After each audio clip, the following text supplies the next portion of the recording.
ఆ గంగానదిలో స్నానం చేసి అక్కడ ఉండేటటువంటి బ్రాహ్మణులకందరికీ దాన ధర్మాలు చేస్తే పాండురాజు గారు తరిస్తాడు. అంత గొప్ప ప్రదేశం అని మీరు అన్నారనుకోండి, పితృదేవతలు తరించే ప్రదేశం అంటే అయ్యో మన నాన్నగారిని తరింపచేద్దామని వాళ్ళు 5 పెడతారు.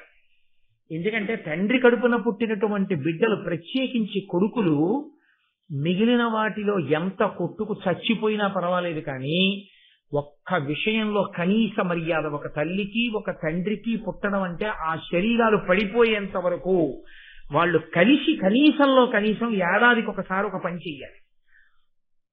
తమ్ముళ్ళుగా పుట్టిన వాళ్ళు అన్నగారితో కలిసి తద్దినం పెట్టాలి. అలా కలిసి పెట్టకపోతే ఆ తల్లిదండ్రులు గుండెలు బాదుకుని ఏడుస్తారు పితృదేవతాలోకంలో. ఎందుచేత అంటే వాళ్ళకి ఒక ప్రీతి అన్నది ఒకటి ఏడుస్తుంది. ఏదో పెద్దవాడు ధార్మికుడు, ఆయన తద్దినం పెట్టారనుకోండి, వాళ్ళు వచ్చిన ప్రారంభం ఏంటంటే ఆయన ఇచ్చిన నీళ్లు తాగి వాళ్ళు వెళ్ళరు, వాళ్ళు ఏడుస్తారు. ఇద్దరిని కన్నాను, పెద్దవాడు తద్దినం పెడుతున్నాడు బానే ఉంది, ఆ రెండో వాడు పనికి మాలిన వాడు పెట్టట్లేదు తద్దినం, వాడు పాడైపోతున్నాడని వాళ్ళు ఏడుస్తారు. అందుకని శాస్త్రం ఏం చెప్పిందంటే వాడు మర్యాదతో ఉన్నా ఏడుస్తారు, లేకపోయినా ఏడుస్తారు. అయ్యో పాపం పిల్లలు చూసావా ఎంత ధర్మానికి కట్టుబడ్డారో అని సంతోషిస్తారు. కాబట్టి ఆ తమ్ముడు తద్దినానికి రావాలి. వచ్చి అన్నగారి చెయ్యి కింద పెడితే తమ్ముడు పైన చెయ్యి పెట్టాలి, పైన చెయ్యి పెట్టి నీళ్లు విడిచిపెట్టాలి. చిట్ట చివర కింద అన్నగారి చెయ్యి ఉండాలి. తాను పెద్దవాడైనా తన చెయ్యి కింద ఉండేది తద్దినంలో. తమ్ముళ్ల చేతుల మించి పడినటువంటి నీళ్లు ఆఖరణ పెద్ద కొడుకు చేతిలోంచి కింద పడాలి. కొడుకు పెద్ద కొడుకుగా ఒకడు పుట్టి ఉండాలి అంటే దేవతలు ఒక అధికారం చూస్తారు. వీడి శరీరం పడిపోయేటప్పుడు వీడు వాడి ఒళ్ళో తల పెట్టుకుని పడుకుని 1,00,000 తేళ్లు కుట్టిన బాధ పొందకుండా కొడుకు ఒళ్ళో తల పెట్టుకుని చచ్చిపోయేటంత అదృష్టం వీడికి ఇవ్వడానికి కావలసిన పుణ్యం ఉందా?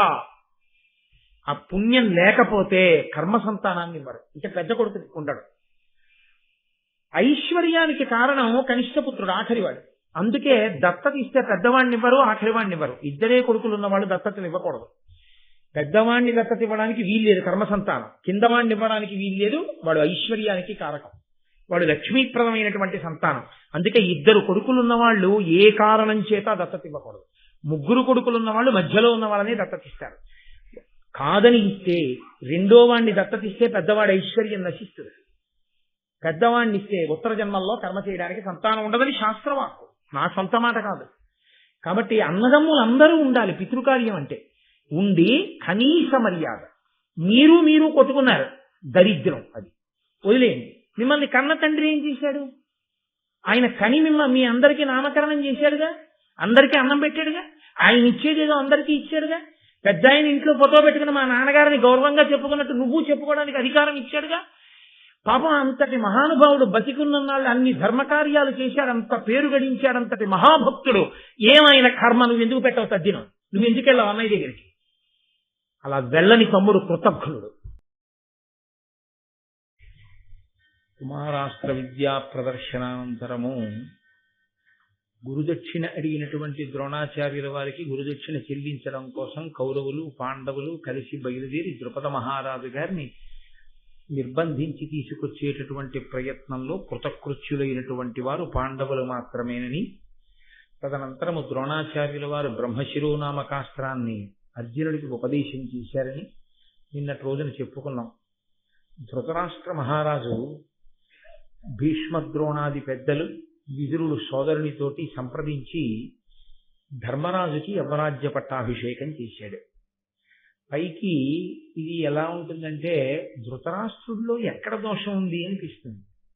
నిన్నను కూడా ఆ కుమారాస్త్ర విద్యా ప్రదర్శన సమయమునందు ఆయన ఒక మాట అంటాడు, శివులున్నందుకు సార్థకత నేను ఇప్పుడు పొందాను అంటాడు. నా తమ్ముడైనటువంటి పాండురాజు యొక్క కుమారుల కీర్తిని విని నేను ఇవాళ ఇంత సంతోషంగా ఉన్నాను అంటాడు. మనం ఆ మాటలు విన్నప్పుడు అసలు ధృతరాష్ట్రుల్లో దోషం ఎక్కడుంది, దుర్యోధనుల్లో కదా దోషం అంతా ఉంది అనిపిస్తుంది. ధృతరాష్ట్రుడి వయస్సు ఎంత పెద్దదో ఆయన మనసు యొక్క గుంభనం కూడా అంత పెద్దది. ఎక్కడ బయటపడాలో అక్కడ బయటపడతాడు. కాబట్టి అంత గబుక్కున బయటికి తిరిగిపోయేటటువంటి బేల మనస్సు ఉన్నవాడు కాడు, చాలా తెలివైనటువంటి వాడు. ధర్మరాజు గారికి యవ్వరాజ్య పట్టాభిషేకం చేసేసాడు. ఆయన యువరాజు అయ్యాడు. లోకంలో ఉన్న వాళ్ళందరూ పొగుడుతున్నారు, ఏం అదృష్టవంతుడు పాండురాజు, శరీరం విడిచిపెట్టి ఈ లోకంలో లేకపోవచ్చు ఇవాళ, కానీ మహానుభావుడు ధర్మరాజు వంటి పెద్ద కుమారుణ్ణి కన్నాడు. రాశీభూతమైనటువంటి ధర్మము కాబట్టి మిగిలినటువంటి తమ్ముళ్ళని సక్రమమైన మార్గంలో నడిపించగలడు. అపారమైనటువంటి శరీర బలం ఉన్నవాడు భీమసేనుడు. ద్రోణాచార్యుల వారి వద్ద శిష్యరికం చేసి లోకంలో ఎవ్వరూ ఆయనతో సమానులైనటువంటి వారి లేనటువంటి రీతిలో తయారైనటువంటి విలుకాడు సవ్యసాచి అయిన అర్జునుడు. మిగిలిన నకుల సహదేవుల మాద్రి కుమారులైన కుంతీదేవి యొక్క కుమారుడుగానే వాళ్ళు ప్రేమ చేత అన్నగారులని అనుసరిస్తూ ఉంటారు, అనువర్తిస్తూ ఉంటారు. కాబట్టి ఆ పాండవుల అదృష్టమే అదృష్టం.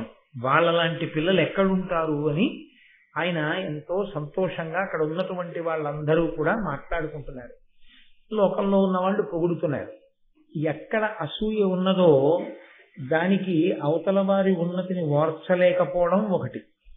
రెండు, అందరూ అలా పొగుడుతుంటే అది మరీ ఏదో జ్వరం ఆవహించినట్లు. ఇదెక్కడి ప్రారంభం, నన్ను పొగడకపోగా అందరూ వాళ్ళనే పొగుడుతున్నారు. వాళ్ళు యవరాజ్య పట్టాభిషేకాన్ని పొందారు. ఇది దుర్యోధనుని యొక్క మనస్సుకి చాలా కంటకప్రాయంగా ఉంది. ఆయన తనకి సలహా ఇచ్చేటటువంటి వారు, తనకి ఆప్తులైనటువంటి వారు అని ఎవరిని నమ్మాడో ఆ కర్ణుణ్ణి, శకుని, దుశ్శాసనుణ్ణి ఒక రోజున ఆంతరంగిక మందిరంలోకి పిలిపించుకుని వాళ్ళతో కూర్చున్నాడు. వీళ్ళు ఎటువంటి వాళ్ళంటే ఎప్పుడూ దుర్యోధనుడిని సక్రమమైన మార్గంలో నడిపించేటటువంటి ప్రయత్నం చెయ్యని వాళ్ళు. ఆయన దురాలోచనకి తగినట్టుగా ఇంకా అగ్నిహోత్రంలో నెయ్యి పూసేటటువంటి స్వభావం ఉన్నవాళ్ళు. వీళ్ళని పిలుస్తాడు. ఎందుకు పిలుస్తాడు అంటే అంతకన్నా మరొక మాట వినడానికి ఆయన మనసు సిద్ధంగా ఉండదు. కొంతమందిలో లక్షణం ఎలా ఉంటుందంటే స్వభావ సిద్ధంగా దురాలోచన లోపల నుంచి వస్తున్నా పెద్దల మాట వినే లక్షణం ఉంటుంది. అసలు వినడం అనేటటువంటిది ప్రారంభం చేస్తే ఎప్పుడో అప్పుడు అది మనసు మారే అవకాశం ఉంటుంది. ఆ మనసు మారడం అనేటటువంటిది దాని ప్రభావం అది చూపిస్తుంది నడవడి మీద. కానీ అసలు ఎన్నడూ తనకి, తన ఆలోచనలకి వ్యతిరేకంగా ధర్మాన్ని సమర్థిస్తూ మాట్లాడేటటువంటి వారి మాటలు వినడానికి కూడా ఆయన ఇచ్చరించారు. దుర్యోధనుడు పాడైపోవడానికి కారణమంతా పెద్దవాళ్ళు ఒకటే చెప్తారు, జానామి ధర్మం నచమే ప్రవృత్తి, జానామ్యధర్మం నచమే నివృత్తి. నాకు ధర్మం తెలుసు చెయ్యను, నాకు అధర్మం తెలుసు చెయ్యకుండా ఉండలేను, మీరు చెప్తే మాత్రం నా తలకెక్కుతుందా అని అడిగాడు ఒకసారి మహర్షి. అంతటి మౌఢ్యము కలిగినటువంటి వాడు. కాబట్టి ఆయన తన ఆంతరంగికుల్ని కూర్చోబెట్టుకుని తన మనసులో ఉన్న మాటని వ్యక్తీకరించాడు. ఆయుధ విద్యలందు జిత శత్రుములనియును రణశూరులనియు సంతతోత్సాహులనియు అత్యుద్ధతులనియును భయమందుచుందును పాండవులకు. దానిపై ఇప్పుడు ధర్మజు యువరాజు చేసే రాజీ నేమి చేయువాడా, నృపనీతి ఎయ్యది నిరతంబుగా మీర నాకెరిగింపుడు నయముతోడ అనిన వినియు కణికుడను వాడు సౌబలు నాప్తమంత్రి నీతులందుగరము కుశలుడైన వాడు కురుకుల వల్లభు నిష్టమునకు తగగ ఇట్టులనియే. వాళ్లతో తన మనసు ఉన్నది ఉన్నట్టు విప్పి మాట్లాడాడు. వాళ్ళు ఆయుధ విద్యలన్నిటి యందు కూడా చాలా పాండిత్యమును వహించినటువంటి వారు పాండవులు. వాళ్ళకి తెలియనటువంటి ఆయుధాలు లేవు. ఇదిగో నిన్ననే ద్రోణాచార్యుల వారు బ్రహ్మశిరోనామకాస్త్రం కూడా ఇచ్చాడు. రణశూరులు, వాళ్ళు యుద్ధంలో భయపడేటటువంటి వారు కారు, శత్రువులను దునుమాడతారు. సంతతోత్సాహులు, ఎప్పుడూ ఉత్సాహంతో ఉంటారు. ఇది చాలా గొప్ప లక్షణం. అదేమి ఏదో పద్యంలో ఒక మాటగా వినేయడంతో వచ్చేటటువంటిది కాదు. అది ఎలా ఉంటుందంటే నిరంతరోత్సాహమును కప్పిపుచ్చేటటువంటి లక్షణం ఒకటి ఉంటుంది. దాన్ని జడప్రాయముగా ఉండుట అంటారు. అంటే ఏమి స్పందన ఉండదు. అది ఎందువల్ల వస్తుంది అంటే ఉత్సాహము కొరవడిపోతుంది. మీరు కొంతమందిని గమనించండి, ఖాళీ సమయం దొరికితే వారు ఇచ్చగించేది దేనికి అంటే నిద్రపోవడానికి. పడుకుంటాను కాసేపు అంటారు. వెంటనే అది ఎంత నిరుత్సాహంగా ఉంటారంటే ప్రతిదానికి బడలిపోయానంటారు. అసలు ఏ కార్యం చేయడానికి వాళ్ళకి ఉత్సాహం అనేటటువంటిది మనసులో ఉండదు. ఇదిగో ఆ జడం పోయి ప్రతిస్పందించేటటువంటి లక్షణం ఒకటి ఉండాలి. ప్రతిస్పందించే లక్షణము అన్న మాటకు అర్థం ఏమిటంటే మనసు ఏది చేస్తోందో, ఏది వింటోందో, దేన్ని గ్రహిస్తోందో దానికి అది ప్రతిస్పందించాలి ముందు. ఒక ఉపన్యాసం వింటున్నాం అనుకోండి, ఒక పుస్తకం చదువుతున్నాం అనుకోండి, ఈ పుస్తకంలో చదువుతున్న విషయాన్ని మనసు గ్రహించి పట్టుకుని మనం ఇందులో గ్రహించడానికి ఏం లేదనకూడదు. నిష్పక్షపాతంగా ఇందులో నా బలహీనతలు ఉన్నాయి, భారతం విన్న తర్వాత నా బలహీనతల్ని నేను ఎలా గెలవవలసి ఉంటుంది అన్న కోణంలో నా మనసు ఆలోచించి ధార్మికము అని ఏది వినపడిందో దాన్ని ఆచరించుటయందు పూనికని పొందాలి. ఆ పూనికని పొందగలిగి ఉండడాన్ని ఉత్సాహము అంటారు. అది కొంతమంది యందు ఆ ప్రతిస్పందన శక్తి ఉండదు. అసలు అది దేనికి స్పందించదు. మీరు ఓ పాట కచేరీకి తీసుకెళ్లారనుకోండి, పడుకుంటాడు. పోనీ మీరు ఎక్కడో గొప్ప నాట్యం జరుగుతున్న దగ్గరికి తీసుకెళ్లారనుకోండి, అక్కడ పడుకుంటాడు. పోనీ అని ఇంటికి తీసుకెళ్లారనుకోండి, ఇంట్లో పడుకుంటాడు. ఎప్పుడూ దీనికి స్పందించడు.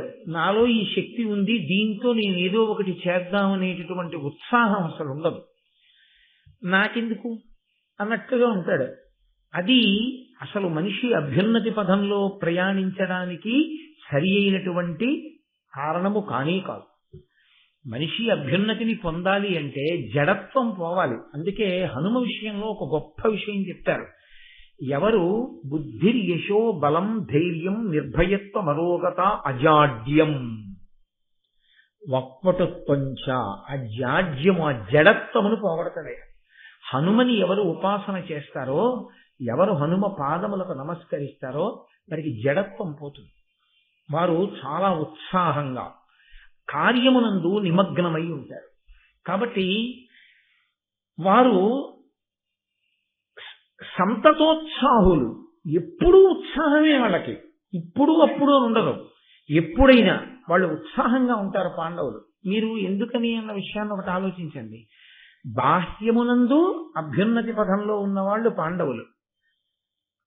ధృతరాష్ట్రుడి కుమారుడై పాండవులు ఎవరి దగ్గర నేర్చుకున్నారో వాళ్ళ దగ్గరే వీళ్ళు నేర్చుకుంటున్నారు. పాండవులు ఎక్కడుంటున్నారో వీళ్ళు అక్కడ ఉంటున్నారు. పాండవులు ఏది తింటున్నారో వీళ్ళది తింటున్నారు.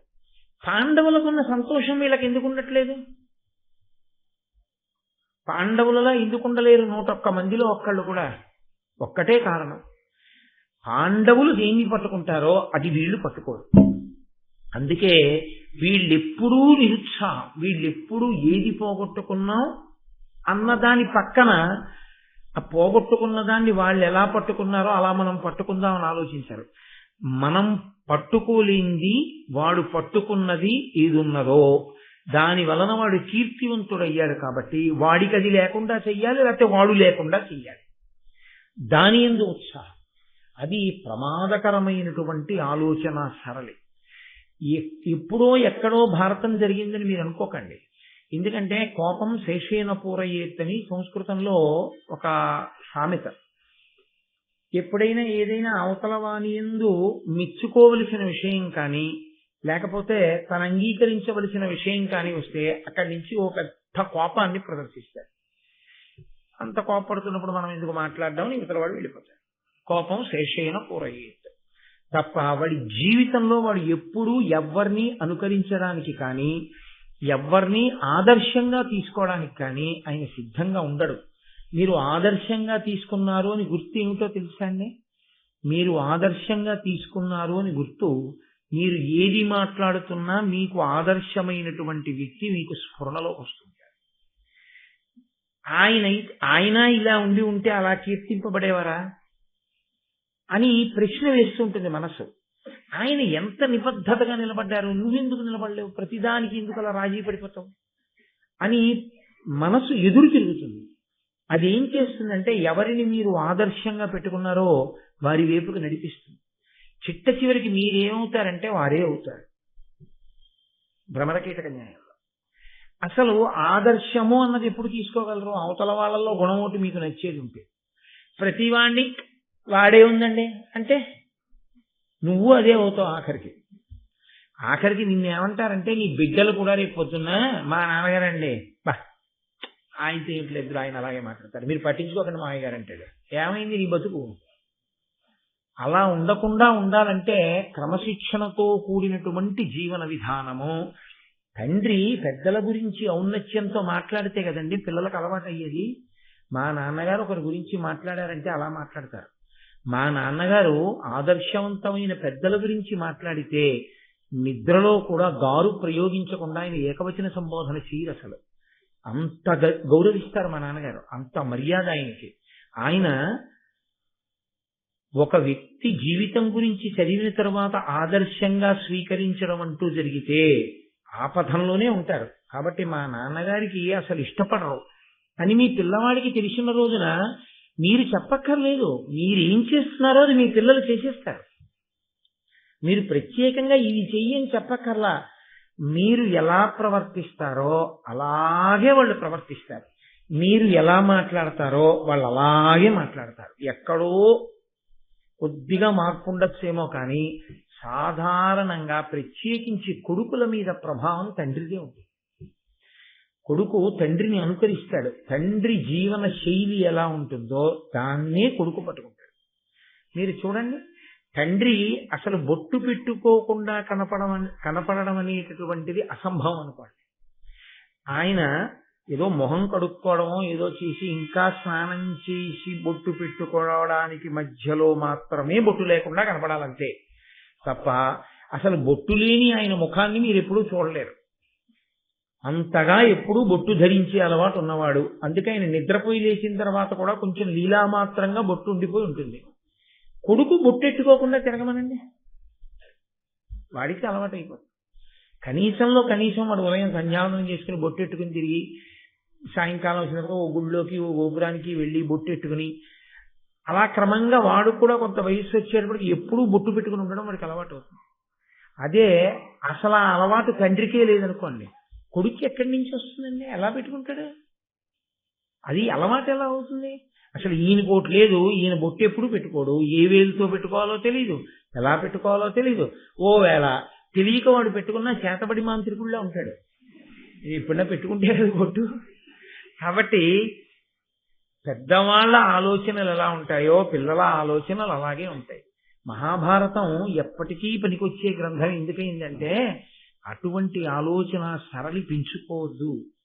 లోకంలో ఎప్పుడూ మనకన్నా ఉన్నతమైనటువంటి స్థితిలో నిలబడిన వాళ్ళు ఉండి తీరుతారు.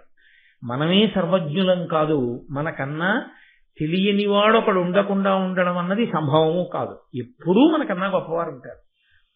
గొప్పవారు కనపడినప్పుడు వారు గొప్పవారు అని అంగీకరించి నువ్వు సంతోషిస్తే ఏమిటి నీకు బాధ? హాయిగా ఉంటావు. పైగా ప్రజ్ఞావంతుడు ఎంత బాగా నేర్చుకున్నాడు రా, మనం కూడా అలా ఎదగగలగాలి అనుకుంటే ఇంకో మెట్టు పైకి ఎక్కుతావు. ఆయన్ని చూసి లేనిపోని నిందలన్నీ తీసుకొచ్చి ఆయన యందు ఆరోపించి నువ్వు ఏదో ప్రయత్నం చేస్తే ఇప్పుడు ఆయన కీర్తి నాశిపోతుందా?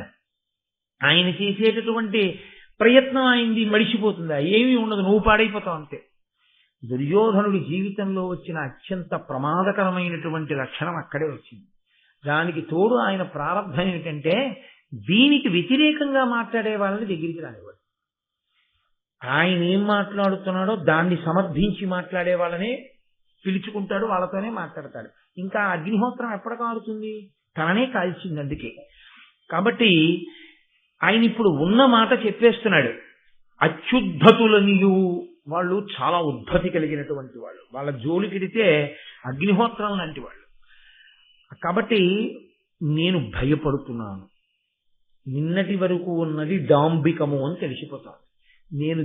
నేను భీముణ్ణి చంపేస్తాను, కర్ణుడు అర్జునుడిని చంపేస్తాడు, గుండెల మీద చెయ్యేసుకు పడుకోవడం ఇవన్నీ తాత్కాలికం. ఉత్తర క్షణంలో ఆయనకి భయమే. కాబట్టి నేను భయపడిపోతూ ఉంటాను. దానికి తోడు దానిపై ఇప్పుడు ధర్మజు యువరాజు చేసే రాజేనేమి చెయ్యువాడా. దానికి తోడు ధర్మరాజు గారిని తీసుకెళ్లి యువరాజుని చేశాడు మా నాన్నగారు. మా నాన్నగారు అండవు. మీరు అదో గమ్మత్తు చూడాలి. మా నాన్నగారు అన్న మాట వాడడం కొడుక్కి సర్వకాలముల యందు ఉండవలసిన లక్షణం.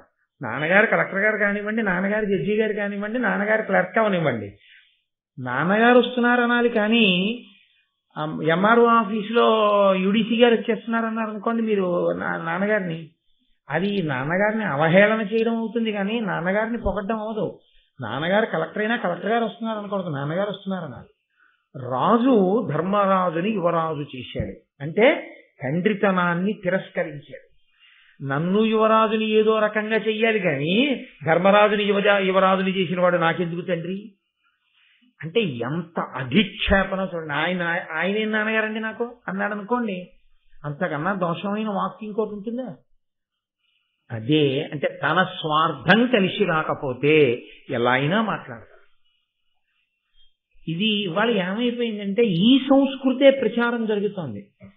నేను విమర్శించకూడదు అనుకుంటుంటాను కానీ చిత్రం ఏమిటంటే భారతం తలకొట్టుకుంది. నన్నయ్య గారు తలకొట్టుకున్నారు, ఇలా మాట్లాడకూడదు, ఇది దుర్యోధనుడి మాట అని. కానీ మన ప్రారంభం ఏమైపోయిందంటే ఇవాళ ఎవరు వ్రాసిన మాటలు, ఎవరు మాట్లాడిన మాటలు ప్రత్యేకించి యువత అనుకరిస్తారో వాళ్ళు మా నాన్నగారు వస్తున్నారంట మానేసి అమ్మ మీ ఆయన వస్తున్నాడే అంటాడు సినిమాలో. అలా అనాల్లో ఉందనుకుంటున్నారు పిల్లలు. అది అలా అనొచ్చా అలా అనకూడదా ఏం లేదు. అసలు అలా వ్రాసి సంస్కృతిని ఎంత పాడు చేస్తున్నాం రాసే వాళ్ళకి 10 రూపాయల కోసం ఏదైనా రాసేయడమే. కాబట్టి నృపనీతి అయ్యేది రాజులకు ఏది న్యాయం ఎంత చమత్కారంగా అడిగాడో చూడండి. ధర్మం ఏదని అడగలేదు ఆయన. ధర్మం అయితే తనకన్నా పెద్దవాడు ధర్మరాజు, తనకన్నా పెద్దవాడు ధర్మరాజు అయితే ధర్మరాజు రాజు అయ్యాడు. తనకన్నా పెద్దవాడు రాజు అయ్యాడు కాబట్టి తన తమ్ముడు కాబట్టి అనువర్తించడమే ధర్మం, అంతే. ఇంకొక మాట లేదు ధర్మం దగ్గరికి వస్తే. రాజనీతి ఏమిటి అని అడుగుతున్నాడు. ఏమిటి రాజనీతి? నేను ఇష్టపడను ధర్మరాజుని, నేను ఇష్టపడను పాండవుని, నాకు రాజ్యం కావాలనుంది, నాకు రాజ్యం కావాలనుంది కాబట్టి వాళ్ళు రాజుగా ఉండకూడదు, కాబట్టి వాళ్లతో యుద్ధం చెయ్యలేను, భయపడుతున్నాను. కాబట్టి అన్యాపదేశంగా ఏం చెప్తున్నట్టు వాళ్ళని చంపేయాలి. దీనికి రాజనీతి ఏమిటి? ఎంత అందంగా అడిగాడో చూడండి. అంటే కుట్రలు కుతంత్రాలు ఎలా చెయ్యొచ్చు, అసలు నీతి అన్న మాటను అడ్డు ఎలా పెట్టచ్చు, పెట్టి దాన్ని ఆదర్శంగా తీసుకుని నేను ధర్మరాజుని ఎలా చంపచ్చు, ఆ 5గురిని చంపేసి రాజ్యం ఎలా పుచ్చుకోవచ్చు? ఇది ఎవరిని అడుగుతున్నాడు? ఈయన అడిగిన కోణంలోనే జవాబు చెప్పేవాళ్ళని అడుగుతున్నాడు. తప్పు, పగిలిపోతుంది దవడ. ఇంకొకసారి ఇలా మాట్లాడితే అంటాడు విదురుడిని అడిగితే. అందుకని ప్రాణం పోయినా అడగడు విదురుడిని. ఎందుకు అడగడంటే ఆయనకి తెలుసు విదురుడు ధర్మం చెప్తాడని. ఆయనకి కావలసింది ధర్మం కాదు, ఆయనకి కావలసింది రాజనీతి. రాజనీతి అంటే రాజనీతి యందు మళ్ళీ అర్హత ఉన్నదా లేదా అని చూడకుండా రాజ్యకాంక్షతో శత్రువుగా భావన చేసి చంపేసే విధానం ఏమిటి, అది నాకు చెప్పండి అని అడిగితే సౌబలుని యొక్క మంత్రి, అంటే అక్కడ ఉన్న వాళ్ళలో శకుని యొక్క మంత్రి గారు కణికుడు, ఆ కణికుడు లేచి దుర్యోధనుడితో రాజనీతి మాట్లాడడం మొదలుపెట్టాడు. సంస్కృత భారతంలో వేరు, ధృతరాష్ట్రుడు మాట్లాడాడు, ఇక్కడ దుర్యోధనుడితోనే మాట్లాడాడు కణికుడు. ఆయన ఆ కణికుడు అన్నాడు, ధరణీషుడు ఉజ్జత దండుడై ఉచిత దండ విధానంబు తప్పక ధర్మచరితులంగా మహీజనుల రక్షించి సద్వృత్తుడగు నది సర్వవర్ణములు వరుసన తమ తమ వర్ణధర్మముల వర్తిల్లిదురు గడవక దండభీతి అరిమిత్రవర్జితుడై సమబుద్ధియగు మహీవల్లభుననుశాసనమున. మహారాజా, నేను నీతి చెప్తాను. దండనీతి అని ఒకటి ఉంది. మహారాజు అనేటటువంటి వాడు ధర్మం తప్పినటువంటి వాడికి శిక్ష వెయ్యడంలో ఏమరకుండా ఉండాలి. అక్కడ ఏమీ భయపడకూడదు. భయపడకుండా అంత గొప్పగా దండనీతి ప్రయోగిస్తే, శిక్ష వేసేస్తే ఏ వర్ణం వాళ్ళు చెయ్యవలసినటువంటి కర్తవ్యాన్ని ఆ వర్ణం వాళ్ళు చేస్తారు. చేసి అందరూ సమబుద్ధితో జాగ్రత్తగా రాజ్యం నడుస్తుంది. కాబట్టి అసలు ముందు శాసకత్వము అన్న మాటకు అర్థం ఎక్కడుందంటే దండనీతిని ప్రయోగించడంలో రాజు వెనుతిరిగి చూడని వాడై ఉండాలి. ధీరమతియుతులతోడ విచారము సేయునది మును విచారిత పూర్వ ప్రారబ్ధమైన కార్యము పారము పొందును విఘాత పద దూరంబై. ఏదైనా ఒక పని చేసేటప్పుడు ఈ పని చేద్దాం అని సంకల్పం రాగానే చేయకూడదు. ఈ పని చేద్దాం అనుకోగానే ముందు పెద్దల్ని సంప్రదించడం జీవితంలో అలవాటు కావాలి. పెద్దల్ని కూర్చోపెట్టి సంప్రదించి, అయ్యా ఇది ఎలా చేస్తే బాగుంటుంది అన్న తర్వాత వాళ్ళు అనుభవాన్ని పురస్కరించుకుని కార్యం దెబ్బతినకుండా ఇలా చెయ్యండి అని చెప్పిన విధానం ఏది ఉంటుందో ఆ విధానంలో పని చెయ్యాలి. ఆ విధానంలో చేసిన పనులు ఎన్నడూ చెడవు. ఎందుకంటే ఏ కారణాల చేత పనులు చెడిపోతాయో అనుభవంతో తెలుసుకున్న వాళ్ళు కాబట్టి ఆ కారణములు కార్యమునందు ఆచరించుటలో ప్రవేశించకుండా వాళ్ళు జాగ్రత్త వహించి విఘ్నమును తొలగించి కార్యము సఫలీకృతమవడానికి కావలసినటువంటి ప్రణాళికని సలహా రూపంలో ఇవ్వగలరు కనుక కార్యము చెడదు. కాబట్టి పెద్దలను సంప్రదించి కార్యం చెయ్యాలి. అమలినమతి ఆత్మఛిద్రములన్యులెరుగకుండా తానన్యఛిద్రములిమ్ముగ నెరుగుచూ దేశము కాలము ఎరిగి మిత్ర సంపన్నుండై. కనిక నీతి అంటారు దీన్ని. చాలా చిత్రంగా మాట్లాడతాడు కనికుడు. ఈయన మాట్లాడిన మాటల్లోంచే దుర్యోధనుడి యొక్క ఆలోచన రూపు దాల్చింది. ఆయన అన్నాడు, రాజు ఎప్పుడూ కూడా తన బలహీనత పై వాళ్ళకి తెలియకుండా చూసుకోవాలి. పై వాళ్ళ బలహీనతలు తను తెలుసుకుంటూ ఉండాలి. దీనికి చిత్రం ఏంటంటే ఈ కనిక నీతి బోధ అక్కర్లేకుండా ఉంటుంది కొంతమందిలో. మీరు చూడండి, వాళ్ళ దగ్గర చాలా లుసుగులు ఉంటాయి, వాళ్ళ ఇంట్లో చాలా లుసుగులు ఉంటాయి, వాళ్ళ ఇంటి వ్యవహారాల్లో చాలా గొడవలు ఉంటాయి. వాళ్ళు అస్సలు బయటపడరు. మీరు చాలా మంది దగ్గర చూసుంటారు ఆ చమత్కారం. వాళ్ళు మనతో మాట్లాడినప్పుడు అందరూ ఐకమత్యంగా ఉన్నట్టుంటారు. అది నిజంగా చాలా గొప్ప లక్షణం. మా తమ్ముడు, మా అన్నయ్య, మా అక్క, మా బావ, మా వదిన, మా తోడెల్లుడు ఎంతో ప్రేమగా ఉన్నట్టుంటారు. నిజంగా ఉన్నారని మీరు అనుకుంటున్నారా? సహస్ర ఛిద్రములు ఉంటాయి.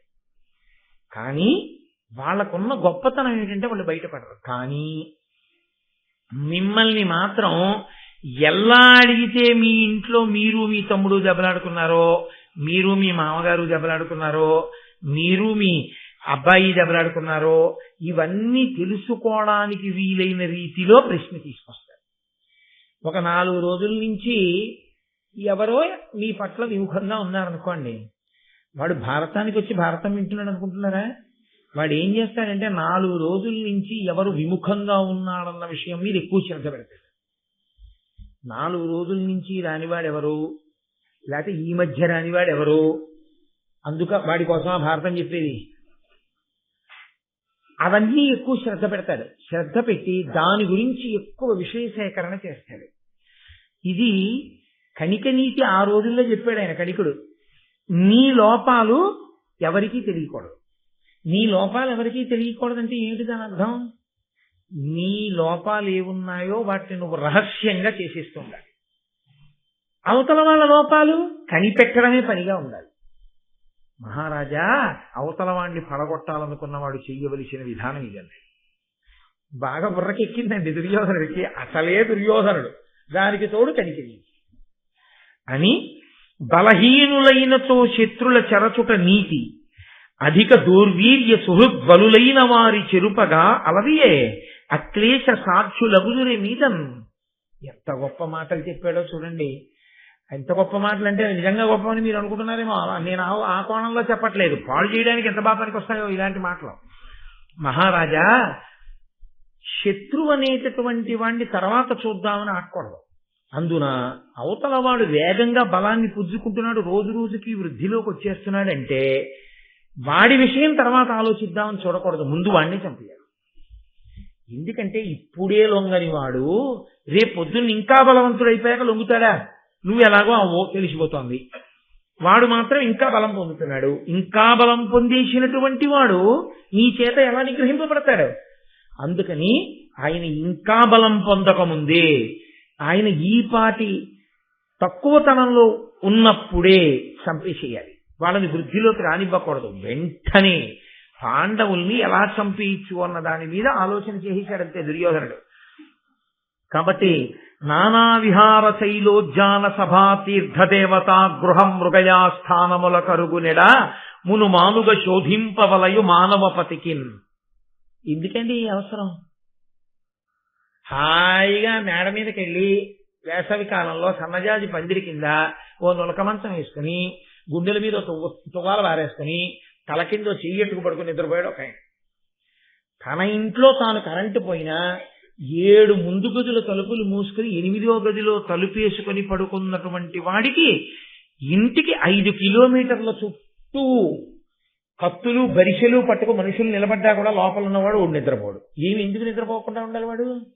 ఎందుకంత రక్షణ వాడికి నిద్రపోవడానికి? అంటే ఇంతకు ముందు ఎంతమంది నిద్ర లేకుండా చేసి ఉన్నాడు వాడి జీవన విధానంలో. కాబట్టి వాళ్ళు రారు, వీడు నిద్రపోయినప్పుడు వస్తారు. అందుకని వాడు నిద్రపోడు. వాడు ఇంతమంది మెలుకువగా ఉంటే గాని వాడు నిద్రపోని వాడంటే వాడు ఎంత రాక్షసత్వం ఉన్నవాడో అర్థమైపోతుంది. అది నాయకత్వం అని చెప్పడం తప్పు కాదు, మహాదోషభూయిష్టం. కాబట్టి మహారాజా ఇలాంటి పనులన్నీ చేసేవాళ్ళు కొన్ని జాగ్రత్తలు తీసుకోవాలి. ఏం చేయాలో తెలుసా? నానా విహార శైలోద్యాన సభా తీర్థ దేవతా గృహ మృగయాస్థానముల కరుగునెడ. ఎక్కడికైనా విహారానికి వెళ్ళాలంటే మనకన్నా ముందు 400 మంది వెళ్ళి చెట్టు పుట్ట కొమ్మ అన్ని వెతకాలి. శైలో ఓ కొండ మీదకి వెళ్ళాలి. మొత్తం కొండంతా ఇంకెవ్వరు ఎక్కడానికి వీల్లేదు. ఆప్ చేసేసి అందరూ కొన్ని వేల మంది రక్షక భటులు నిలబడితే ఈయన ఒక్కడే ఎప్పుడు వెళ్ళాలి. ఇప్పుడు చెప్పేశారు నన్నయ్య గారు. ఆయన ఉద్యానవనంలోకి వెళ్ళాలంటే అంతమంది జాగ్రత్తగా ఉంటేనే వెళ్ళాలి, తన పెడల పరాకుగా. సభ, ఆయన ఓ సభలోకి వెళ్ళి 5 నిమిషాలు మాట్లాడి వెళ్ళిపోతాడు. 5 నిమిషాలు ఆయన సభలో మాట్లాడాలంటే ఇలా దగ్గరగా కూర్చోవడానికి వీలు ఉండకూడదు.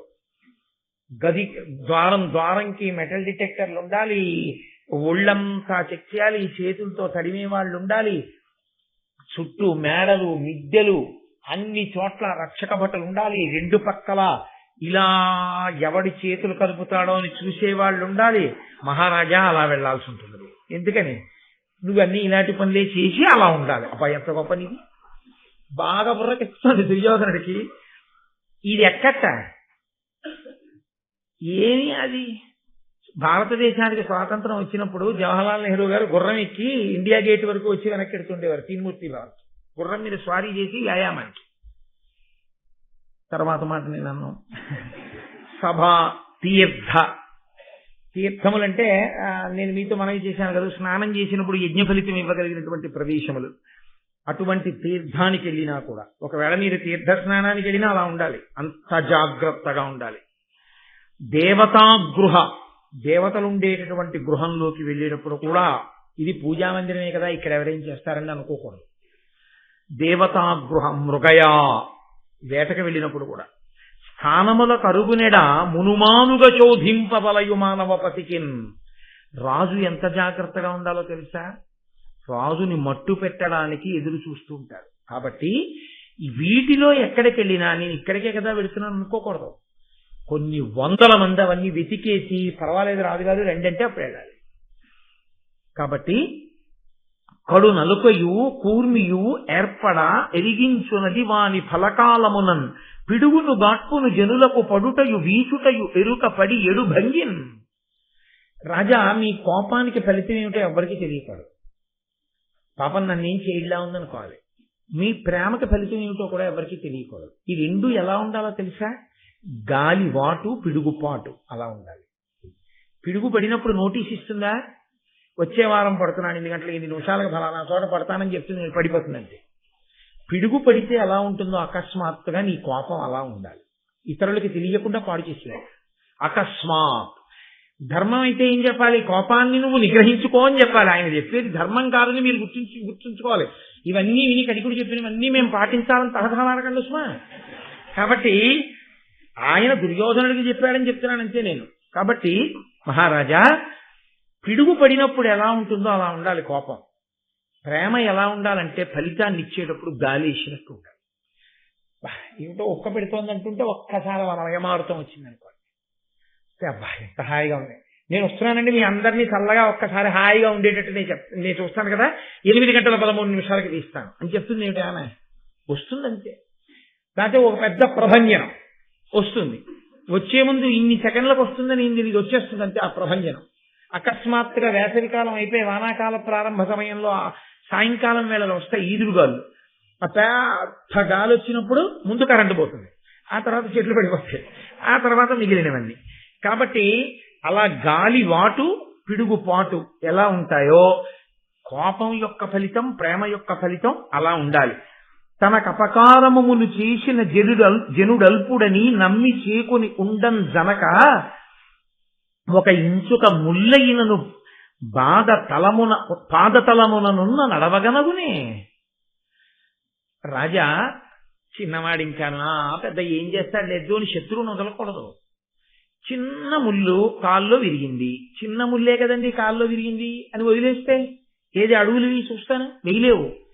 చిన్న ముళ్ళైనా కాల్లో దిగితే వెంటనే ఎలా తీసేయాలో అలాగే శత్రువు చిన్నవాడైనా ఉపేక్షించకూడదు, చంపేయాలి. తరియగునంతకు రిపుతన అరకట పెట్టుకొని ఉండునది తరి ఉడుగం చెరచునది రాతి మీదను వరలగ మృద్ఘటము నెత్తి వైచిన భంగిన్. శత్రువుని చూసేటప్పుడు, శత్రువుతో కలిసి తిరిగేటప్పుడు ఎలా ఉండాలో తెలుసా? మన కొరకు కాదు సుమండి ఇదంతాను. శత్రువుతో కలిసి తిరగడం ఎలా ఉండాలి అంటే మనం వాడి పట్ల శత్రుత్వంతో ఉన్నామన్న మాటే తెలియకూడదు. చాలా జాగ్రత్తగా కుండ ఎత్తుకుని తిరుగుతారు. ఒక సందర్భంలో కుండ నిండా నీళ్లు పోసుకుని కుండ ఎత్తుకుని తిరుగుతారు. తిరిగి వెనక్కి తిరిగి చూడకుండా కుండ పారేస్తే కుండ పగిలిపోతుంది. అంత్యేష్టి సంస్కారం నందు చిట్ట చివర చేస్తారు. శత్రువుతో ప్రవర్తించేటప్పుడు ఎలా ప్రవర్తించాలంటే ఇంటికి పట్టుకెడుతున్న నీటి కుండను ఎంత జాగ్రత్తగా పట్టుకెడతారో, ఎంత మర్యాదగా తీసుకెడతారో అంత బాగా భుజాన్ని ఎక్కించుకోవాలి. సమయం చూసి కింద పారేసినప్పుడు ఎలా పారేయాలంటే రాళ్ల మీదకి ఆ కుండ విసిరినట్టు పారేయాలి, ముక్కలైపోవాలి. మళ్ళీ వాడు భుజం మీద పెట్టుకున్నాడని వాడనుకుని ఆదమరవాలి, నువ్వు విసిరితే రాళ్ల మీద పడి బద్దలవ్వాలి. అంత గుట్టుగా ప్రణాళిక వెయ్యాలి శత్రు సంహారమనందు. వెంటనే వచ్చేస్తోందండి దుర్యోధనుడి బుర్రలో ప్రణాళికంతా. ఈ మాటలు వింటున్నాడు, ప్రణాళిక రచన చేసేస్తున్నాడు. దీని ప్రభావం ఎక్కడుంటుందో తెలుసా అండి? రెండు అత్యంత ప్రమాదకరమైన ఉంటాయి జీవితంలో. నేను యథార్థమైన మాట మీతో మనవి చేస్తున్నా. ఒకటి వాక్కు, రెండు పుస్తకం. మీరు చదివే పుస్తకాలు ఎటువంటివో అవి మీ మనసు మీద ప్రభావం చూపించి తీరుతాయి. పుస్తకం అనగా ఏమి, లేకపోతే ఇంట్లో మీరు చూసేటటువంటి టీవీ అనగా ఏమి, మీరు ఏది ఎక్కువ చూస్తారో అదే మీ మనసు మీద ప్రభావాన్ని చూపిస్తుంది. ఇంకా చిత్రం ఏమిటో తెలుసా అండి? మీరు ఆహారం తీసుకునేటప్పుడు ఏది తలుచుకుంటూ ఏది చూస్తూ తీసుకుంటారో మీ ఆహారంలో 6వ వంతు మనసు అయినప్పుడు అదే మనసు యొక్క ప్రకోపంగా వస్తుంది. అందుకే పిల్లలకి ఆహారం పెట్టినా తాను ఆహారం తీసుకుంటున్నా రజోగుణ తమోగుణ భూయిష్టమైనవి ఏవి అసలు ప్రసంగంలో కానీ ప్రస్తావనలో కానీ తెచ్చుకోకూడదు. అదే లోపలికి వెళుతుంది మనసుగా, 6వ వంతుగా తయారైపోతుంది. రెండు పుస్తకం. మీరు ఇంట్లో పుస్తకం ఏ పుస్తకం పడితే ఆ పుస్తకం కొనేసి ఇంట్లో పెట్టేసుకుని ఏ పుస్తకం పడితే ఆ పుస్తకం చదివేశారనుకోండి, అర్థం బద్ధం లేకుండా వ్రాసేసినటువంటి పుస్తకాలు ఇప్పుడు ప్రింటింగ్ ప్రెస్ టెక్నాలజీ వచ్చిన తర్వాత మరీ విపరీతంగా వచ్చేస్తాయి. చేసిన తర్వాత మీరు ఏ పుస్తకం పడితే ఆ పుస్తకం చదివేశారనుకోండి, లేనిపోని ఉపద్రవాలు వస్తాయి. ఓహో ఇలా ఉండాలా ఉందనుకుంటారంతే, ఇదే నిజంలా ఉందనుకుంటారంతే. పెద్ద పెద్ద మాటలు అసలు అవి వైదికము కాదు. అవైదికమైనటువంటి బోధలు, అవైదికమైనటువంటి రచనలు, అవైదికమైనటువంటి సాహిత్యం, మనిషిని పతనం చెయ్యగలిగినటువంటి సాహిత్యం విరివిగా వచ్చేస్తోంది. ఆ పుస్తకాలు ఏం చేస్తాయంటే మిమ్మల్ని మెల్లిమెల్లిగా కొద్ది కొద్దిగా విషం పుచ్చుకున్నవాడు చివరికి ఎలా పాడైపోతాడో అదే పనిగా గ్రంథపఠనం చేసిన వాడు అలాగే పాడైపోతాడు. అలాగే మీరు ఎవరి ప్రసంగాలు ఎవరి మాటలు వింటుంటారో అవే మీ మీద ప్రభావం చూపిస్తాయి. మీకు ఎప్పుడూ అవైదికాన్ని, అధర్మాన్ని, అర్థం పర్థం లేని సిద్ధాంతాలని బోధ చేసే ప్రసంగాలకు మీరు అలవాటు పడిపోయారనుకోండి, క్రమంగా జీవితంలో ఏమవుతుందంటే ఆ అవైదికత అంతా జీవితంలో అనుష్ఠాన పర్యంతంలోకి వచ్చేస్తుంది. మీరు భగవద్భక్తి, వైదికం, రామాయణం, భారతం, భాగవతం, సద్బుద్ధి, మనసుని పరిశీలనం చేసుకోవడం, మహానుభావులైన వ్యాసుడు, వాల్మీకి, నన్నయ్య గారు ఇలాంటి పెద్దలు ఇచ్చినటువంటి గ్రంథములను చదువుకోవడం ఇలాంటివి చేశారనుకోండి, కాపాడి తీరుతాయి. ఒక్కొక్కచో ఎలా ఉంటుందో తెలుసా అండి? మీ ఇంట పెట్టినటువంటి పుస్తకాలు మీతో పోవు, మీ తరువాత తరాల మీద ప్రభావం చూపిస్తాయి. మీరు చదివారా చదవలేదా అన్నది వేరే విషయం. నాకు మనం ఎవరో భాగవతం పట్టుకొచ్చి ఇచ్చారు. ఎందుకు ఇస్తున్నారు ఇది నాకని అడిగాను నేను. అయితే వాళ్ళు అన్నారు, ఏదో కొన్నామండి మేము చదవడం ఎందుకని, మీరు చదువుకుంటారని ఇస్తున్నాను అన్నారు. నేను అన్నాను, మీరు చదవకపోతే తప్పేంది, మీ ఇంట్లో ఉంచుకోండి. ఎందుకు ఇచ్చేస్తారు భాగవతం? ఉంచుకుని ఒక్క పువ్వు వేయండి దాని మీద, చదవకండి. పోనీ మీరు చదవను అనుకుంటే, చదవలేను అనుకుంటే చదవకండి. ఒక్క పువ్వు వేసి నమస్కారం చేయండి. పువ్వు కూడా వేయలేరా? మీ ఇంట్లో గూట్లో పెట్టుకుని ఒక నమస్కారం చేసి వదిలేయండి. ఎవరో ఒకడు వస్తాడు, మీరు నమస్కారం పెట్టగా పెట్టగా పెట్టగా భాగవతం చదివేవాడు ఒకడు వస్తాడు మీ ఇంటికి. మీ వంశంలో పుడతాడు, వాడు చదువుతాడు భాగవతం. వాడు భాగవతం చదివినందుకు మీ ముందున్న 7 తరాలు తరిస్తాయి. కాబట్టి మాకెందుకంటే నిశ్చయికండి, ఉంచుకోండి ఆ పుస్తకాన్ని ఇంట్లో అని చెప్పాను. కొన్ని పుస్తకాలు ఇంట్లో ఉండాలి. ఇంట్లో తప్పకుండా ఉప్పు నిండుకోవడం అన్నది ఉండదు కదండి. ఉప్పు నిండుకోవడం అన్నది లేకుండా ఇంట్లో ఉప్పు, పప్పు, అగ్గిపెట్టె ఇలాంటివి ఎలా ఉంటాయో, రామాయణం లాంటి కావ్యం ఇంట్లో లేకుండా ఇల్లు ఉండకూడదు, ఉండి తీరాలి. ఆ ఇంట రామాయణం 7 వాల్యూమ్స్ లేవు అంటే, 7 కాండలు లేవు అంటే ఆ ఇంట ఏదో పెద్ద దోషం ఉంది, ఆ ఇంటి సంస్కృతిలోనే దోషం ఉందని గుర్తు. కొన్ని లక్షల రూపాయలు ఒక మనిషికి తప్పున ఆ కుటుంబంలో తినేస్తున్నారు. పుట్టిన జాతిగా ఎంత తినుంటాం, ఎంత డబ్బు ఖర్చు పెట్టుకుంటాం? 7 కాండల పుస్తకాలు కొనుక్కోవడానికి 750, 350 రూపాయలు. ఇంకా తక్కువకు వస్తున్నాయి గోరఖ్పూర్ ప్రెస్ అయితే. 7 కాండల రామాయణం పుస్తకాలు నీ ఇంట్లో ఎప్పుడూ లేవు అంటే, అంతకన్నా అసహ్యకరమైన విషయం ఇంకోటి ఉందా జీవితంలో? ఎవరైనా ఇంటికి వస్తే కనీసం చదివావో చదవలేదో, బాలకాండ, అయోధ్యకాండ, అరణ్యకాండ, కిష్కింధకాండ, సుందరకాండ, యుద్ధకాండ, ఉత్తరకాండ అని 7 కాండల రామాయణం కనపడ్డాయి. నీ ఇంటికి వచ్చిన వాళ్ళు ఎంత సంతోషిస్తారు? నువ్వు చదవలేదు, ఏ రాత్రో నిద్ర పట్టక మీ అబ్బాయి చదువుతాడు. ఏంటిది రామాయణంలో ఇలా ఉంది?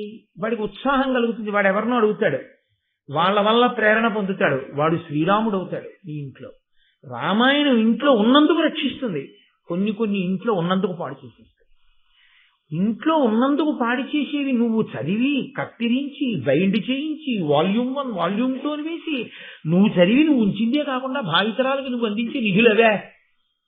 రామాయణం ఉంచాలి ఇంట్లో. కాబట్టి కొన్ని ఉత్తర క్షణం పాడు చేసేస్తాయి. కణికుడు చెప్తున్న మాటలు అసలే వాడు దుర్యోధనుడు, వాడి బుర్రకి బాగా ఎక్కేస్తున్నాయి. అందుకే వినేటప్పుడు కూడా చాలా జాగ్రత్తగా ఆ ప్రసంగాలు ధార్మికములే, అవి పెద్దలైనటువంటి వారు మన జీవితాన్ని ఉద్ధరించడానికి చెప్పినవే అన్నవాటిని తప్ప అనవసర ప్రసంగాలు, అవైదిక ప్రసంగాల జోలికి వెళ్ళకూడదు. వాటిని జీవితంలో అన్వయంలోకి తెచ్చుకోకూడదు. అలాగని నేను విమర్శించమని చెప్పను, ఒక నవ్వు నవ్వి వెళ్ళిపోతే చాలు. మన జీవితంలో నన్నయ్య గారు చెప్పింది మనం అనుష్ఠిస్తే చాలు. నన్నయ్య గారు, తిక్కన గారు, ఎర్రాప్రగడ మహానుభావులు, వాల్మీకి, వ్యాసుడు, సూర్యచంద్రులు, ఆ వాంగ్మయం చదవగలిగితే చాలు జీవితంలో. ఒక జీవితకాలం చాలదు వాటికి, అంత గొప్ప వాంగ్మయం అది. ఇంకెందుకు నీకు మిగిలిన పుస్తకాలు?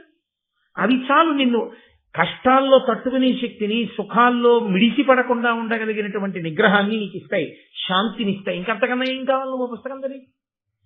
కాబట్టి వినేటప్పుడు చదివేటప్పుడు ఎలా ఉండాలో నేర్పుతుంది భారతం మనకి.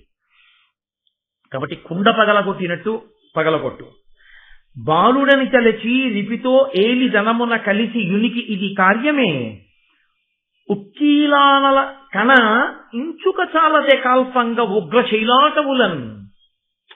నా శత్రువు చిన్నపిల్లాడు, ఇంకా ఏం చేయగలడు ఇప్పుడు నన్ను? ఇప్పుడు నేను ఇంకా చాలా రక్షణలో ఉన్నాను, నా శత్రువు నన్ను ఏం చేయగలడు అనుకున్నవాడు చాలా ప్రమాదం వైపు కెడుతున్నవాడు. ఎందుకంటే నిప్పురవ్వ చిన్నది, కానీ అది అరణ్యంలో ఎండుటాకుల్లో పడింది. చిన్న నిప్పురవ్వే కదా అని వదిలేశావు, అదే అరణ్యాన్నంతటినీ కాల్చేస్తుంది. కాబట్టి శత్రువు చిన్నవాడని చూడకూడదు, చంపేయాలి. మొనసి అపకారి కడ నిడి కొలియుండెడు కుమతి దీర్ఘభుజ శాఖాగ్రంబుల నుండి నిద్రవోయెడు మనుజునకు సమానమగు ప్రమత్తత్వమునన్. శత్రువు పక్కనే ఉండగా వీడేం చేస్తాడులే అనుకున్నవాడు ఎటువంటి వాడో తెలుసా? చెట్టు యొక్క చిట్ట చివరి కొమ్మ మీదకెక్కి గాఢ నిద్రపోయిన వాడితో సమానం. అక్కడి నుంచి కింద పడిన వాడివి ఎప్పుడు పడతాడో ఎవరికి తెలుసు? కాబట్టి శత్రువు పక్కన ఉండగా ఉపేక్షించకూడదు, శత్రువుని సంహారం చెయ్యాలి అని కణికుడు చెప్పాడు. అంటే దుర్యోధనుడు ఏ కోణంలో ప్రశ్న వేశాడో ఆ కోణంలో కణికుడు సమాధానం చెప్పాడు. ఇప్పుడు కణికుడి సమాధానం దుర్యోధనుడు ఒక ప్రణాళిక వేసుకోవడానికి బాగా పనికొచ్చింది. ఇప్పుడు ఈయన ఈ ప్రణాళిక వేసుకుని అది అమలు కావడానికి తండ్రి గారి యొక్క సహకారాన్ని అభ్యర్థించాలనుకున్నాడు. అనుకుని తండ్రి దగ్గరికి వెళ్ళాడు. వెళ్ళి ఎంత చమత్కారంగా అన్నాడంటే, నాన్నగారు మీరు ధర్మరాజుని యువరాజుగా కూర్చోపెట్టారు, యువరాజ్య పట్టాభిషేకం చేశారు. మీరు ధర్మరాజు గారిని తీసుకెళ్లి యువరాజ్య పట్టాభిషేకం చేసి యువరాజుగా కూర్చోపెట్టాక లోకంలో ఉన్న వాళ్ళందరూ ఏమనుకుంటున్నారో ఎప్పుడైనా కనుక్కున్నారా అని. ఏమనుకుంటున్నారా అన్నాడు ధృతరాష్ట్రుడు. ఏమీ లేదు, వాళ్ళు ఏమనుకుంటున్నారంటే పూర్వం ధృతరాష్ట్రుడు పాండురాజు ఉండేవారు, ధృతరాష్ట్రుడికి కళ్ళు లేవు కాబట్టి ఆయన ఎప్పుడూ రాజ్యరక్షణ చేయలేడు. అప్పుడు కాదు ఇప్పుడు కాదు ఎప్పుడూ చేయలేడు. ఆనాడు చేశాడంటే పాండురాజు గారు చేశాడు, మహానుభావుడు. ఆ పాండురాజు గారి యొక్క తేజస్సు ఎటువంటిదో, ఆయన ఎంతటి మహానుభావుడో అటువంటి మహానుభావులు ఆ పాండురాజు కుమారులు. ఆ పాండురాజు గారి పెద్ద కొడుకైన ధర్మరాజుని తీసుకొచ్చి సింహాసనం మీద కూర్చోబెట్టడం చాలా చాలా మంచి పని చేశాడు ధృతరాష్ట్రుడు. ఎందుకో తెలుసా? ధృతరాష్ట్రుడా రాజ్యాన్ని రక్షించలేడు, భీష్ముడా రక్షించగలిగిన వాడయ్యుండి సింహాసనం మీద కూర్చోడు. ఇటువంటప్పుడు రాజ్యాన్ని పరిపాలించి మనందరినీ కన్నబిడ్డల్లా చూసినటువంటి పాండురాజు గారి యొక్క పెద్ద కొడుకు ధర్మరాజుని సింహాసనం మీద కూర్చోబెట్టడం ఎంత మంచి పని చేశాడు అంటున్నారు. ఇప్పుడు మీరేం చేశారు? ఆయన్ని అక్కడ కూర్చోబెట్టడం వల్ల రోజూ ధర్మరాజు గారిని పాండవుల్ని పొగుడుతున్నారు. ఇప్పుడు ప్రజలలో బలపడిపోతున్నాడు ధర్మరాజు, ప్రజలలో బలపడిపోతున్నారు పాండవులు. ఎక్కడికి వెళ్ళినా నాకు వినపడుతున్నటువంటి ఈ మాటలు నా చెవులకి బల్లేలు తగిలినట్టు తగులుతున్నాయి. నాకు ఎంత బాధగా ఉందో తెలుసా? అసలు నేను కూర్చుందాం అనుకున్నాను, మీరు నన్ను కూర్చోబెట్టలేదు, ధర్మరాజుని కూర్చోబెట్టారు. ఇప్పుడు జనుల యందు కూడా అంత కీర్తి వచ్చేస్తోంది. ఇంకిప్పుడు ధర్మరాజుని తీయడం సాధ్యమా? మీరు చేసిన పని మంచి పనా నాకు చెప్పండి, మీ పిల్లలకి మీరు న్యాయం చేస్తున్నారా అని అడిగాడు. నోరు మోయి, ఏది ధర్మమో అది ధర్మం. పిల్లలకి నేను చేయడం కాదు, అభివృద్ధిలోకి రావడానికి నువ్వు ఎలా ఉండాలో అలా ఉండు అనాలి ధృతరాష్ట్రుడు. ఆయన ఏమన్నాడంటే, లోకనుతుండు పాండుడమలుండు మహాగుణరత్న పూర్ణ రత్నాకరుడచ్యుతారమతి అంధుడనైనను నన్ను రాజుగా చేకొని నాకు భక్తి పనిచేయుచు సర్వ జగజ్జిగీషుడై ఈ కురువంశ రాజ్యభరమింతయుదాల్చ పరాక్రమంబునన్. నేను కళ్ళు లేనివాణ్ణి, నన్ను అసలు పాండురాజు పట్టించుకోకర్లేదు. ఓ మూల బారేసి పలకరిస్తే పలకరించాలి, లేకపోతే వదిలిబారేయాలి. ఆయన ఏం చేస్తాడు పెద్ద ఆయన, కళ్ళు లేనివాడు అని ఎప్పుడో ఏడాదికో రెండేళ్లకో ఒకసారి వచ్చి ఏదో ఒకసారి నా కాళ్ళకి నమస్కారం పెట్టడం, వాళ్ళు పెట్టకపోయినా నేను ఆయన పెట్టిన భిక్ష తింటూ పడి ఉండాలి. కానీ నేనే రాజునన్నట్లు ప్రవర్తించాడు తమ్ముడైన పాండురాజు. అసలు నన్ను అడగకుండా ఏమీ చేసేవాడు కాదు, నాకు చెప్పకుండా ఏమీ చేసేవాడు కాదు, నాకు నమస్కరించకుండా ఏ పని ప్రారంభం చేసేవాడు కాదు. నన్ను కించిత్ మాత్రం కళ్ళు లేని వాడని ఎవ్వరూ తృణీకరించకుండా రాజే అంత గౌరవిస్తాడని ఇంచుమించు నన్నే రాజు చేసి తాను పరిపాలిస్తున్నాడా అన్నట్టు పరిపాలించాడు. అంతటి మర్యాద కలిగిన వాడు రా పాండురాజు. కాబట్టి పాండురాజు రాజుగా ఊంచుకున్నాడు సింహాసనం మీద. ఆ పరిపాలన యందు అతను మంచి పేరు తెచ్చుకున్నాడు. ఇదంతా పొగుడుతున్నాడని మీరు అనుకుంటున్నారేమో, బయట పడతాడు చూడండి ఎంత గమ్మత్తుగా బయట పడతాడో అని ఆయన అన్నాడు. పరచక్రపతులచే భీకరుడై ధనరాసులదిమి కప్పము కొని చిచ్చెర తెచ్చి ఇచ్చి నన్నును భరతకుల శ్రేష్ఠుడని ఉనిచే బహుయజ్ఞములన్. అన్నయ్య నువ్వు భరతకుల శ్రేష్ఠుడు అన్నయ్య అంటూ తాను దిగ్విజయ యాత్ర చేసి ఎందరో రాజుల్ని ఓడించి ధనకనక రాసులు తీసుకొచ్చి పోసి నా చేత యజ్ఞయాగాది క్రతువులు చేయించాడు. దానివల్ల ఏమైందంటే ఎంతటి మహానుభావుడయా పాండురాజు. పెద్దవాడు ధృతరాష్ట్రుడు కళ్ళు లేనివాడైతే, పనికి మాలిన వాడైతే అంత గౌరవిస్తున్నాడు. తాను చేసుకోలేడా అశ్వమేధయాగం పీటల మీద కూర్చుని? తాను చేయకుండా అన్నగారిని తీసుకొచ్చి కూర్చోబెట్టి అశ్వమేధయాగం చేసి తాను దిగ్విజయ యాత్ర చేస్తున్నాడు. ఎంత గొప్ప పాండురాజు అని లోకమంతా పొగిడింది. అంత గొప్ప పాండురాజు కూర్చుని ఉన్నాడు కాబట్టే ఆ రోజుల్లో నేను పాండురాజుని సింహాసనం నుంచి తీయలేకపోయాను. ఆ పాండురాజే దుర్మార్గుడయ్యుంటే, ప్రజల్ని కష్టపెట్టేవాడయ్యుంటే, ఇన్ని గుణములున్నవాడు కాకపోతే కళ్ళు లేకపోయినా ధృతరాష్ట్రుడు మీలనేవాడు. అలా ప్రజలు అనకుండా నీ పినతండ్రి యొక్క గుణములు కప్పేశాయి. మన ప్రారంధం ఏమిటంటే, పాండురాజు ఏదో రకంగా చచ్చిపోయాడు, ఆ పిల్లలైనా దుర్మార్గులవుతారేమో అనుకుంటే వాళ్ళ 5 కూడా సుగుణాభిరాములు అయ్యారు. ఇప్పుడు బయటపడ్డాడు. ఇన్నాళ్ళు దీన్ని కడుపులో పెట్టుకుని ఉన్నాడు. పొగుడుతున్నవన్నీ ఇప్పుడు ఎందులోకి వెళ్ళాయి? అదును చూస్తున్నాడు. ఎవరు? పెద్ద తండ్రి. తనని ఇంత గౌరవించినటువంటి తమ్ముడి పట్ల ధృతరాష్ట్రుడి యథార్థ భావన ఏమిటో తెలుసా అండి? వాడికి ఇన్ని గుణములు లేకపోతే గుడ్డివాడైనా ఈయనకే రాజ్యం మీద, సింహాసనం మీద కూర్చోపెట్టండి అని ఉండేవారేమో. అది తప్ప ఆ తమ్ముడి మర్యాద ఆయనకి అర్థం కానప్పుడు ఈ ధర్మరాజు అన్నగారి యొక్క మర్యాద దుర్యోధన తమ్ముడికి ఎందుకు అర్థం అవుతుంది? ఏ చెట్టు విత్తనానికి ఆ చెట్టే కదా పుడుతుంది. కాబట్టి ఈ మాటలు చెప్పి, అదేరా నాయనా నా బాధంతా, నీకే కాదు నాకు తీసేద్దామని ఉంది వాళ్ళని సింహాసనం మించి, నీకు అప్పచెప్దామనే ఉంది. కానీ ఎలా? పెద్దవాడు, నీకన్నా పెద్దవాడు. ఎందుకు కాదు గాంధారి కడుపు బాదుకుంది? నీకన్నా వయసులో పెద్దవాడు, రాజు, పాండురాజు యొక్క కుమారుడు. అతనికి ఇవ్వకపోతే భీష్మ, ద్రోణ, విదురాది పెద్దలు ఒప్పుకుంటారా? ఒప్పుకోరు. వాళ్ళని కాదని మనం అంతఃపురంలో ఉంటామా? వీధిలోకి ఈడిచేస్తారు. మనం ఇక్కడుండి కుట్ర చేయాలి కానీ వీధిలోకి వెళ్ళి చేసేదేముంది? అందుకని వాళ్ళ దగ్గర ధృతరాష్ట్రుడు ధర్మంగా ఉన్నాడనిపించుకోవడానికి కూర్చోబెట్టారు. అందుకు చేశాను యమరాజ్య పట్టాభిషేకం. అందుకని ఆ ధర్మరాజుని, పాండవుల్ని తీసేయడం కుదరట్లేదురా అనగానే ఈయనన్నాడు దుర్యోధనుడు, తండ్రి ఎక్కడైనా అధర్మాన్ని ఆపే ప్రయత్నం చేస్తే కొడుకు ఇంకొకసారి ఇలాంటి మాట చెప్పడం. తండ్రే అలా అధర్మంగా మాట్లాడితే ఇంకా కొడుకు ఎందుకు మాట్లాడండి? దొరికేసిందంటే అదను దుర్యోధనుడికి.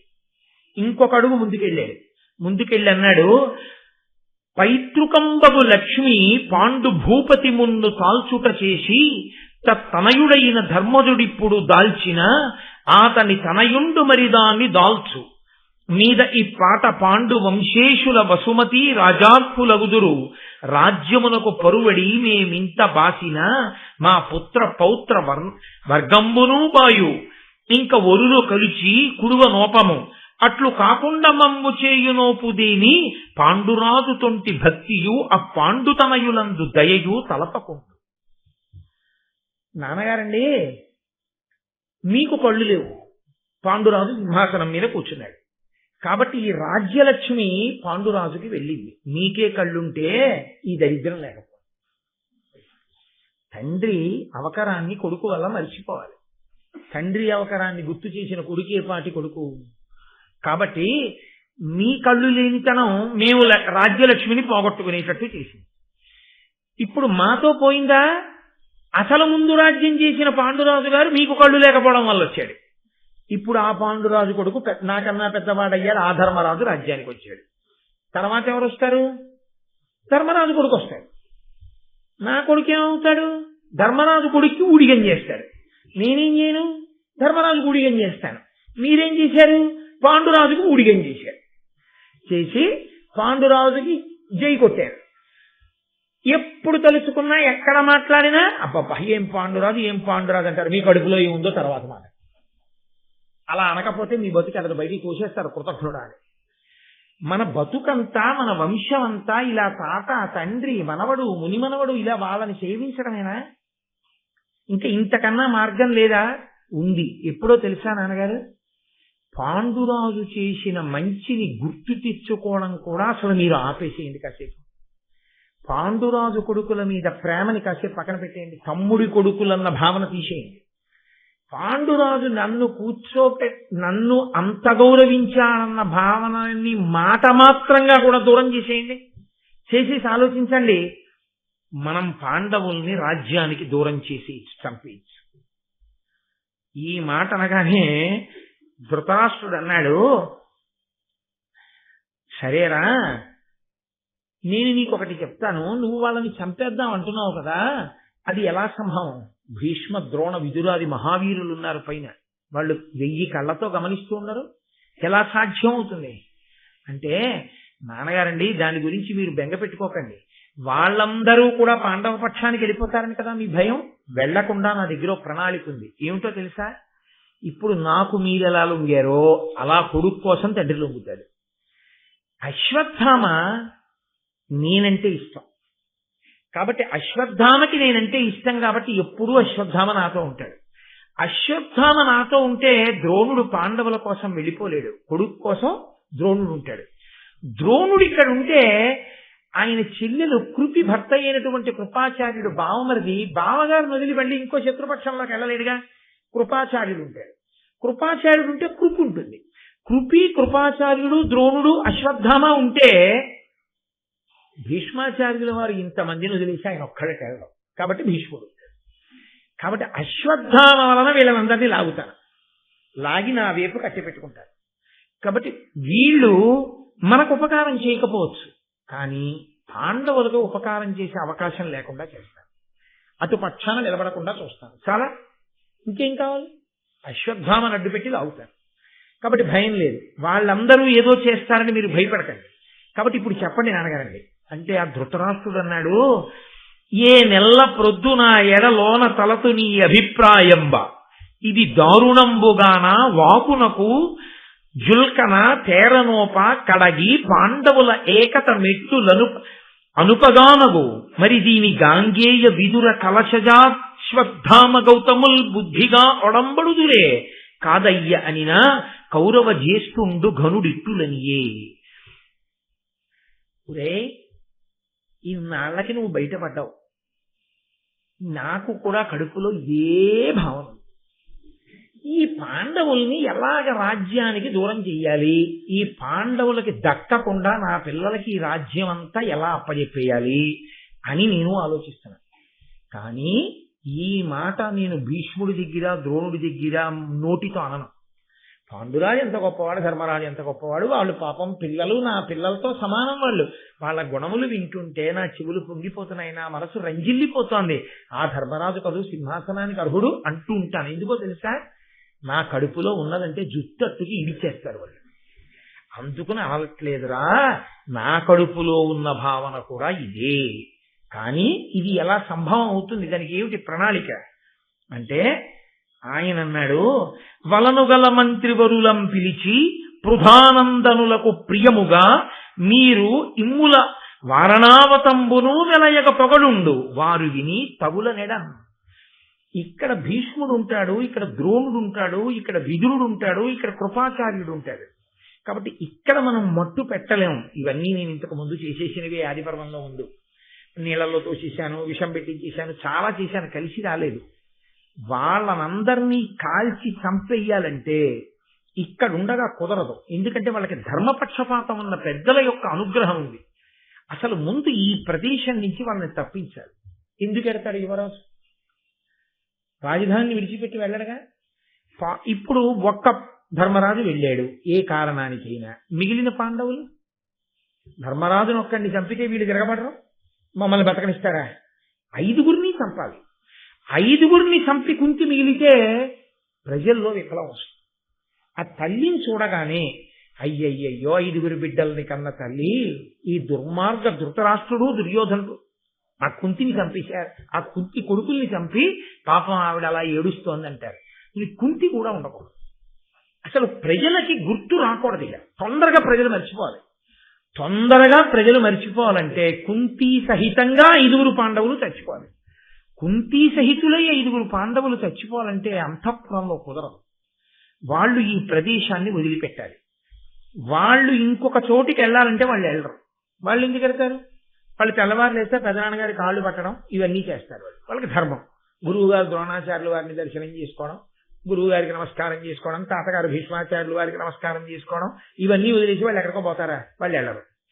కాబట్టి మీరు ఏం చేస్తారంటే వాళ్ళు వెళ్ళాలనేటటువంటి బుద్ధి వాళ్ళకి కలిగేటట్టుగా 10 మార్లు మంత్రులను పిలిచి ఆ మంత్రుల చేత వారణావతము అనబడేటటువంటి ప్రదేశం గంగా తీరంలో ఉన్న దాని గురించి అదే పనిగా పొగిడించండి. అది ఎంత గొప్పదో ఎంత గొప్పదో ఎంత గొప్పదో అంటుండండి. అలా అనిపిస్తే అక్కడే కూర్చున్న పాండవులు విని అబ్బా మనం ఒకసారి అక్కడికి వెడితే బాగుండనుకుంటారు. వాళ్ళు ఎందుకు అనుకుంటారు? జలపాతాలు చూడడానికి, ఇంకోటి చూడడానికి కాదు. ఆ గంగానదిలో స్నానం చేసి అక్కడ ఉండేటటువంటి బ్రాహ్మణులకందరికీ దాన ధర్మాలు చేస్తే పాండురాజు గారు తరిస్తాడు. అంత గొప్ప ప్రదేశం అని మీరు అన్నారనుకోండి. పితృదేవతలు తరించే ప్రదేశం అంటే అయ్యో మన నాన్నగారిని తరింపచేద్దామని వాళ్ళు 5 పెడతారు.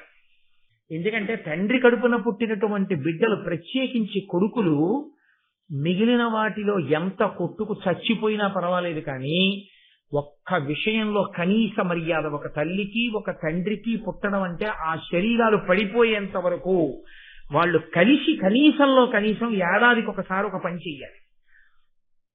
తమ్ముళ్ళుగా పుట్టిన వాళ్ళు అన్నగారితో కలిసి తద్దినం పెట్టాలి. అలా కలిసి పెట్టకపోతే ఆ తల్లిదండ్రులు గుండెలు బాదుకుని ఏడుస్తారు పితృదేవతాలోకం. ఎందుచేత అంటే వాళ్ళకి ఒక ప్రీతి అన్నది ఒకటి ఏడుస్తుంది. ఏదో పెద్దవాడు ధార్మికుడు, ఆయన తద్దినం పెట్టారనుకోండి, వాళ్ళు వచ్చిన ప్రారంభం ఏంటంటే ఆయన ఇచ్చిన నీళ్లు తాగి వాళ్ళు వెళ్ళరు, వాళ్ళు ఏడుస్తారు. ఇద్దరిని కన్నాను, పెద్దవాడు తద్దినం పెడుతున్నాడు బానే ఉంది, ఆ రెండో వాడు పనికి మాలిన వాడు పెట్టట్లేదు తద్దినం, వాడు పాడైపోతున్నాడని వాళ్ళు ఏడుస్తారు. అందుకని శాస్త్రం ఏం చెప్పిందంటే వాడు మర్యాదతో ఉన్నా ఏడుస్తారు, లేకపోయినా ఏడుస్తారు. అయ్యో పాపం పిల్లలు చూసావా ఎంత ధర్మానికి కట్టుబడ్డారో అని సంతోషిస్తారు. కాబట్టి ఆ తమ్ముడు తద్దినానికి రావాలి. వచ్చి అన్నగారి చెయ్యి కింద పెడితే తమ్ముడు పైన చెయ్యి పెట్టాలి. పైన చెయ్యి పెట్టి నీళ్లు విడిచిపెట్టాలి. చిట్ట చివర కింద అన్నగారి చెయ్యి ఉండాలి. తాను పెద్దవాడైనా తన చెయ్యి కింద ఉండేది తద్దినంలో. తమ్ముళ్ల చేతుల మించి పడినటువంటి నీళ్లు ఆఖరణ పెద్ద కొడుకు చేతిలోంచి కింద పడాలి. కొడుకు పెద్ద కొడుకుగా ఒకడు పుట్టి ఉండాలి అంటే దేవతలు ఒక అధికారం చూస్తారు. వీడి శరీరం పడిపోయేటప్పుడు వీడు వాడి ఒళ్ళో తల పెట్టుకుని పడుకుని 1,00,000 తేళ్లు కుట్టిన బాధ పొందకుండా కొడుకు ఒళ్ళో తల పెట్టుకుని చచ్చిపోయేటంత అదృష్టం వీడికి ఇవ్వడానికి కావలసిన పుణ్యం ఉందా? ఆ పుణ్యం లేకపోతే కర్మ సంతానాన్ని ఇవ్వరు. అంటే పెద్ద కొడుకుని ఉండడు. ఐశ్వర్యానికి కారణం కనిష్టపుత్రుడు, ఆఖరివాడు. అందుకే దత్తత ఇస్తే పెద్దవాడిని ఇవ్వరు, ఆఖరివాడిని ఇవ్వరు. ఇద్దరే కొడుకులు ఉన్నవాళ్ళు దత్తతలు ఇవ్వకూడదు. పెద్దవాడిని దత్తత ఇవ్వడానికి వీల్లేదు కర్మ సంతానం, కిందవాడిని ఇవ్వడానికి వీల్లేదు. వాడు ఐశ్వర్యానికి కారకం, వాడు లక్ష్మీప్రదమైనటువంటి సంతానం. అందుకే ఇద్దరు కొడుకులున్న వాళ్ళు ఏ కారణం చేత దత్తత ఇవ్వకూడదు. 3 కొడుకులున్న వాళ్ళు మధ్యలో ఉన్న వాళ్ళని దత్తతిస్తారు. కాదని ఇస్తే రెండో వాడిని దత్తతిస్తే పెద్దవాడి ఐశ్వర్యం నశిస్తుంది. పెద్దవాడిని ఇస్తే ఉత్తర జన్మల్లో కర్మ చేయడానికి సంతానం ఉండదని శాస్త్రవాక్కు, నా సొంత మాట కాదు. కాబట్టి అన్నదమ్ములు అందరూ ఉండాలి. పితృకార్యం అంటే ఉండి కనీస మర్యాద. మీరు కొట్టుకున్నారు, దరిద్రం, అది వదిలేయండి. మిమ్మల్ని కన్న తండ్రి ఏం చేశాడు? ఆయన కని మీ అందరికీ నామకరణం చేశాడుగా, అందరికీ అన్నం పెట్టాడుగా, ఆయన ఇచ్చేదేదో అందరికీ ఇచ్చాడుగా.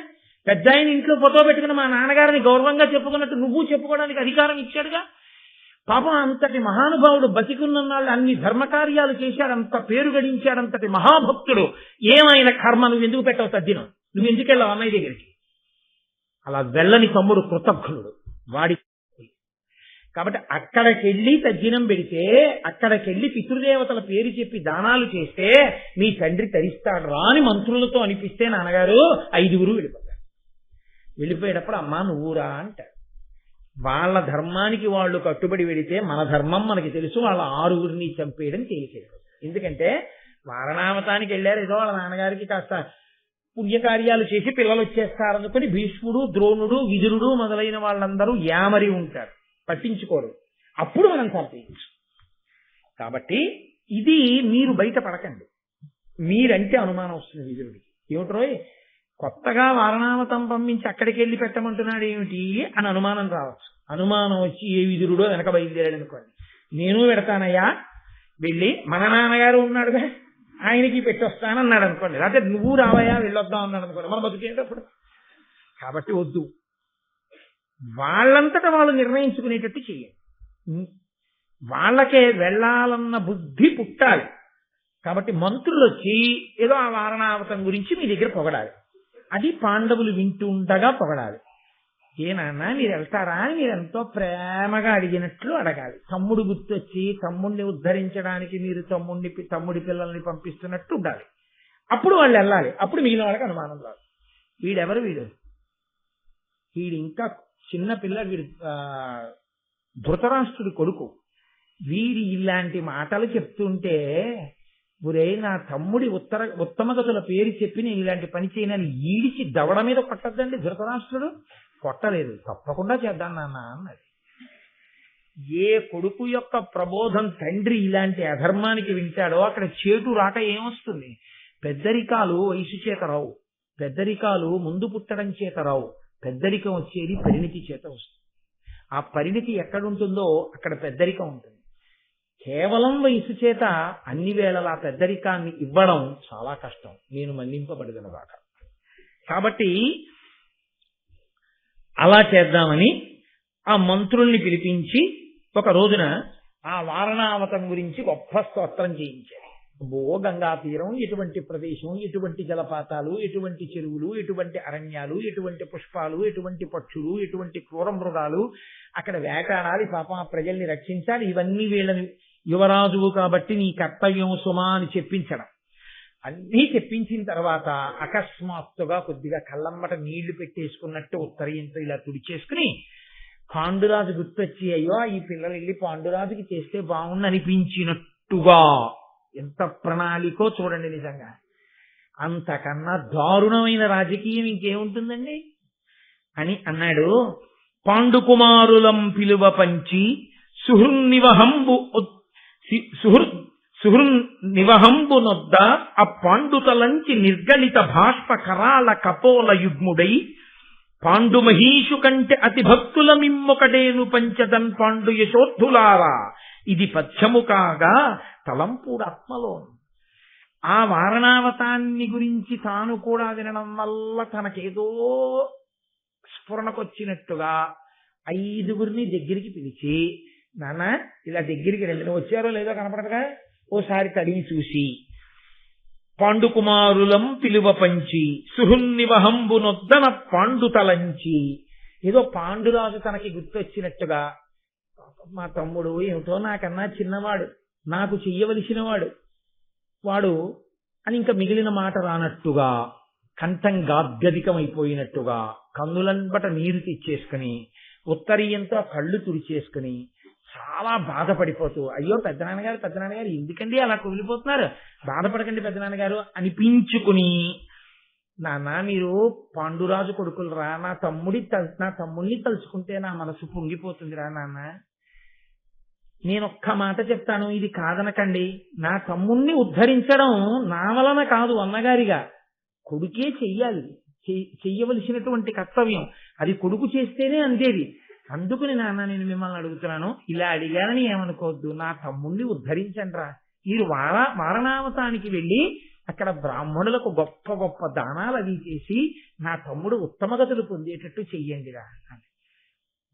చూసిన వాళ్ళందరూ అబ్బా ఏమి భాతృభక్తి, ఏమి ప్రేమ నిజంగా పాండురాజు మీద, ఆ పిల్లల్ని పంపించి ఉద్ధరించాలని, ధర్మరాజు వృద్ధిలోకి రావాలని కళ్ళు లేకపోయినా ఎంత విశాల మనస్కుడు రాయి ధృతరాష్ట్రుడు అనుకుంటున్నారు తప్ప ఆయన ఎంత పెద్ద నటుడో, ఎంత గొప్పగా నటించేస్తున్నాడో ఎవరికి తెలుసు? ఇది ధృతరాష్ట్రుని యొక్క నిజస్వరూపం. పెనువేప విత్తు పైకి దొరకడం. కాబట్టి ఇప్పుడు పాపం వాళ్ళు ధర్మమునకు కట్టుబడతారు, వాళ్ళు అమాయకులు అని మీరు అనుకోకూడదు. వాళ్ళకేమిటో తెలుసా అండి, వాళ్ళు ధర్మమునకు కట్టుబడి ఉంటారు. మా నాన్నగారు తరిస్తారు, మా పెద్ద నాన్నగారు చెప్పారు అంతే, మా పెద్ద నాన్నగారు చెప్పిన మాట మేము వినాలి. ఇందుకు కదండి ఆర్షధర్మంలో గొప్పతనం ఎక్కడొచ్చిందంటే, తానే డబ్బు ఖర్చు పెట్టుకోవచ్చు, తానే సంబంధం చూసుకోవచ్చు, తానే పెళ్ళంతా చేస్తుండొచ్చు, అన్నగారు 5 రూపాయలు ఇవ్వలేని వాడు అయి ఉండొచ్చు, అయినా తన పేరు వేసుకోడు. అన్నగారి పేరు వేసి తండ్రి లేకపోతే నా తమ్ముడు ఫలానా వాడైనటువంటి వాడి కుమార్తె యొక్క వివాహ సందర్భమున అని అన్నగారు వదిన గారు పిలుస్తారు. ఆ పెద్దరికానికి అంత గౌరవం ఇస్తారు. అది ధర్మం.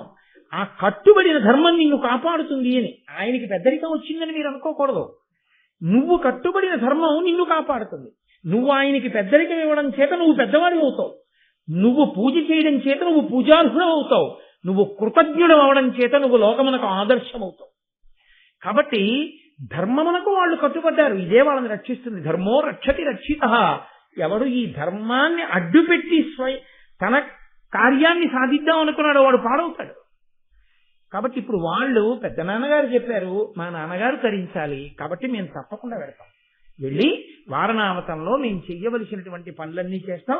పెద్దనాన్నగారండి మేము ఇప్పుడు బయలుదేరాం. ఏదో చూశాడు ముహూర్తం, చూసి ఇదిగో ఫలానా అప్పుడు బయలుదేరాడు. భీష్ముడు విన్నాడు, ద్రోణుడు విన్నాడు, కృపాచార్యులు వారు విన్నారు, విదురుడు విన్నాడు, అందరూ విన్నారు. ఓహో పాపం ఎంత మంచి మాట చేశాడు, ఉత్తరక్రియలన్నీ చేయించాడుగా, పాండురాజు యొక్క అస్థికల కలశ పట్టుకొస్తే అలాగే పాపం మంచి పని చేయిస్తున్నాడు అనుకున్నారు. వాళ్ళు కూడా అనుకున్నట్టున్నారు, అలా అనుకోలేదు. ఎందుకంటే ఆయన కళ్ళ ముందు పుట్టినవాడు ధృతరాష్ట్రుడు. వీడి బుద్ధి ఏమిటో ఆయన నోటితో బయటపడకపోయినా కనిపెట్టలేని అమాయకులు కారు వాళ్ళు. నమ్మినట్టున్నారు, వాళ్ళ పరాకులో వాళ్ళు ఉన్నారు. కాబట్టి ఇప్పుడు వెంటనే తండ్రి చెయ్యవలసిన ఉపకారం తండ్రి చేసేశాడు కదా, అన్నీ వడ్డించి పెట్టాడు. ఇంకా ప్రణాళికని అమలు చేయడం దుర్యోధనుడి కర్తవ్యం. వెంటనే ఆయన పురోచనుడు అనబడేటటువంటి తనకి సన్నిహితుడైన వ్యక్తిని పిలిచాడు. పిలిచి అన్నాడు, నువ్వు వెంటనే కంచరగాడిదలను పూల్చుకుని చాలా వేగంగా అలసట అని భావించకుండా పాండుకుమారుల కన్నా ముందే నువ్వు వారణావతానికి వెళ్ళిపోవాలి. ఈ కార్యసిద్ధి అగుడును నీ కథమున అఖిల దారుణీ రాజ్యము నాకేకాధిష్ఠితమగు, ఇది నీకును నిత్యోపభోగ నిలయమ కాదే. నువ్వు నా కార్యాన్ని సాధించు, నీకు నిత్యము భోగమే. రాజ్యం నాదవుతుంది, నీకు నిత్యభోగం వస్తుంది. ఏం చేయాలో తెలుసా నువ్వు చేయవలసింది? నువ్వు తొందరగా పాండుకుమారులైనటువంటి పాండవులు వచ్చే లోపలే వారణావతానికి వెళ్ళిపోవాలి. వెళ్ళిపోయి లక్క, మద్ది బంక, నెయ్యి, నూనె, మట్టి ఈ 5 కలిపి ఇల్లు కట్టాలి. ఇల్లు కట్టి వాటి పక్కనే ఆయుధాగారం పెట్టాలి. ఆయుధాలన్నీ అందులో ఉంచుకుంటారు వాళ్ళు. వాళ్ళ ఆయుధాలు కూడా ఇక మిగలకూడదు. ఆయుధాగారాన్ని అట్టిపెట్టి దీనికి తెల్లటి సున్నం వెయ్యాలి. అది పాండువర్ణంలో పౌర్ణమి నాటి చంద్రబింబంలా ఉండాలి. ఇల్లు పాండుకుమారులు కుంతితో కలిసి ఆ ఇంటిలో ప్రవేశించారు. ప్రవేశించిన తరువాత అక్కడ వారణావతంలో ఉండే ప్రజలకి అనుమానం రాకూడదు. కొన్నాళ్లు వాళ్ళందులో ప్రశాంతంగా ఉండని వాళ్ళు నమ్మకం ఏర్పడుతుంది. బాగుంది, హాయిగా సంతోషంగా ఉన్నాం అనుకుంటారు. గాఢ నిద్రపోతారు. ఆ నిద్రలో ఉండగా ఇల్లు అంటించేస్తే అది లక్కతోటి, ఆ తర్వాత మద్ది బంకతోటి, నీటితోటి, నూనెతోటి, ఇవి కలిసిన మట్టితోటి, కాబట్టి వెంటనే అంటుకుపోతుంది. ఇంకా ఆ అగ్నిహోత్రం అసలు ఆగేది కాదు, ఉత్తరక్షణం అంటుకుపోతుంది. అంటుకుపోగానే ఇంకా తప్పుకునే మార్గం లేక 5 అందులో కాలి మరణిస్తారు. ఇల్లు అంటుకుపోవడం అనేటటువంటిది ఒక ప్రమాదం. అది ఎందుకు జరిగిందో ఎవరికి తెలియదు. వార్త ఒక్కటే ఇక్కడికి వస్తుంది, పాండవులు కుంతీ సహితులై మరణించారు. అందరూ ఏడుస్తారు, అంతకన్నా ముందు మేము ఏడుస్తాం, అయిపోతుంది. ఇది నువ్వు సాధించి పెట్టాలి. కాబట్టి ముందు వెళ్ళి అటువంటి ఇల్లు నిర్మాణం చేయి. ఆయన గబగబా బయలుదేరాడు. ఆ పురోచనుడు అక్కడికి వెళ్ళాడు. వారణావతంలో అటువంటి ఇల్లు ఒకదాన్ని నిర్మాణం చేసేసాడు. పాండవులు పెద్దనాయన గారి ఆజ్ఞ ప్రకారంగా బయలుదేరి రథాల్లో వెడుతున్నారు. ఆ హస్తినాపురంలో ఉన్న వాళ్ళు అనుకున్నారు, పాండురాజు గారి ప్రతిరూపమైనటువంటి ఈ 5 పాండవులు ఇక్కడ ఉన్న కారణం చేత నిత్యం మనం అందరం ఎంతో సంతోషిస్తున్నాం. ధర్మరాజు యువరాజు అయ్యాడు. అకస్మాత్తుగా 5 కుంతీ సహితులై వారణావతానికి వెళ్లి ఉండవలసిన అవసరం ఉంది. ఇందులో దుర్యోధనుడి దుర్బుద్ధి లేదు కదా అనుకున్నాడు. దాస్తే మాత్రం దాగుతుందండి.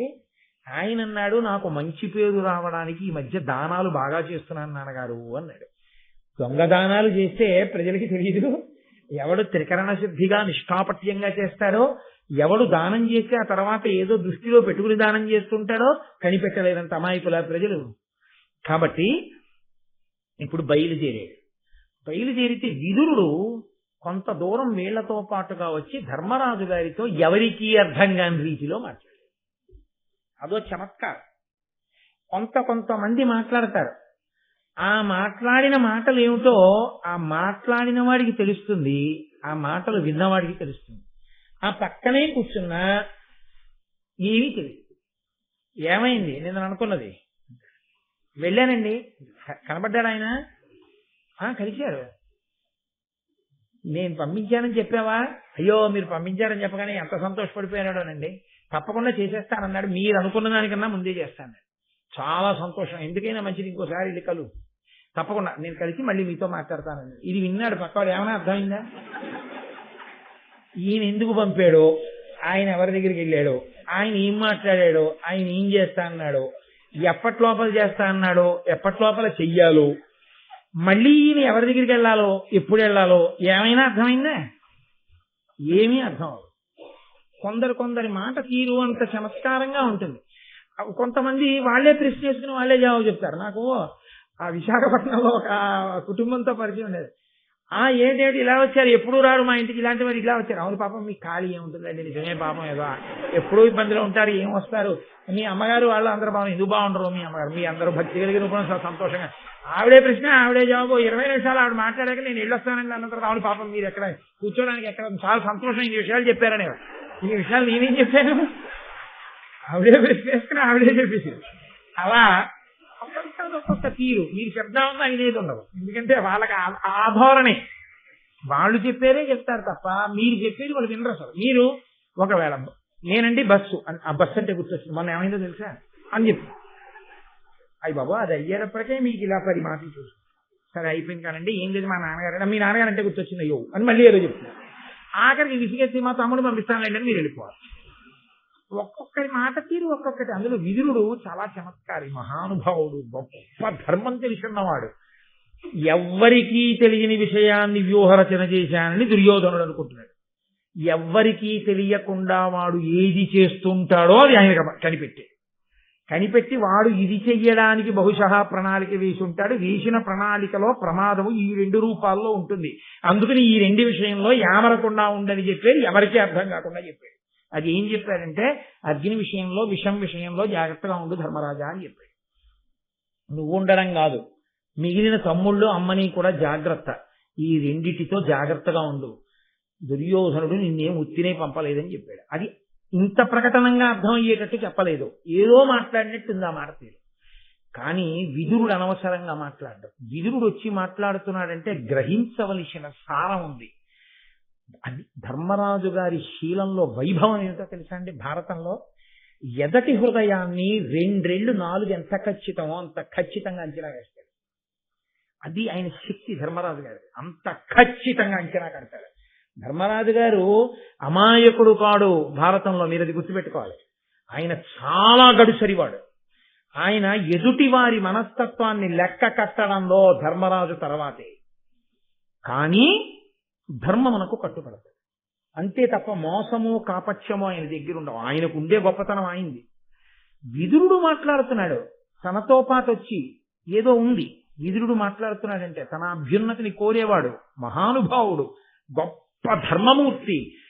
ఏం మాట్లాడుతున్నాడని చాలా జాగ్రత్తగా విన్నాడు. కుంతి వింటోంది, పాండవులు వింటున్నారు, వాళ్ళకేమీ అర్థం కాలేదు. వెళ్ళినప్పుడు జాగ్రత్తగా ఉండండి. మనం అక్కడికి వెళ్ళాం కదా, ఇంకా అదే పనిగా తిరుగుతూ ఉండకండి. ఓ వేటాడుతుండడం, ఇంటికి వచ్చి ఓ తినేస్తుండడం, అది తినేయడం ఇది తినేయడం చేసేయకండి. ఏది పడితే తినేసి ఎందులోనైనా ఉండకూడదు ఏదైనా ఉంటే నీకే కాదు అందరికీ ఉపద్రవం వస్తుంది. ఆ విషయం కలిసిపోతుంటుంది. ఒకసారి జాగ్రత్తగా ఉంటుండండి. ఏదో పిచ్చి మాటల్లో మాట్లాడేస్తున్నాడు. విషము వలన అగ్ని వలన ప్రమాదం ఉండే అవకాశం ఉందని చెప్తున్నాడు. ఇందులో పసిగట్టాడు ధర్మరాజు గారు. కుంతీదేవికి అనుమానం వచ్చింది. ఆవిడంది ధర్మరాజుని పిలిచి, ఇన్ని మాట్లాడి వెళ్ళిపోయాడు కదా విదురుడు, నాకేం అర్థం కాలేదు, ఏం మాట్లాడాడు, నీకేమైనా అర్థమైందా ఇవాళ ఆయన మాట్లాడింది?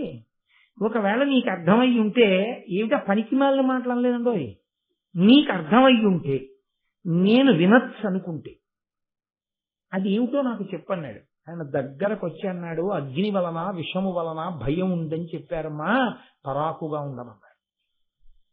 ఎంత ధర్మమూర్తో చూడండి. ఏ విదురుడికి తెలియకుండా అక్కడికి తీసుకెళ్లి చంపాలనుకున్నాడో, ఈ భీష్మద్రోణులకు తెలియకూడదనుకున్నాడో అది విదురుడు పసిగట్టాడు. అంతటి మహాబుద్ధిమంతులు ఆ రోజుల్లో. కాబట్టి వెళ్ళిపోయారు.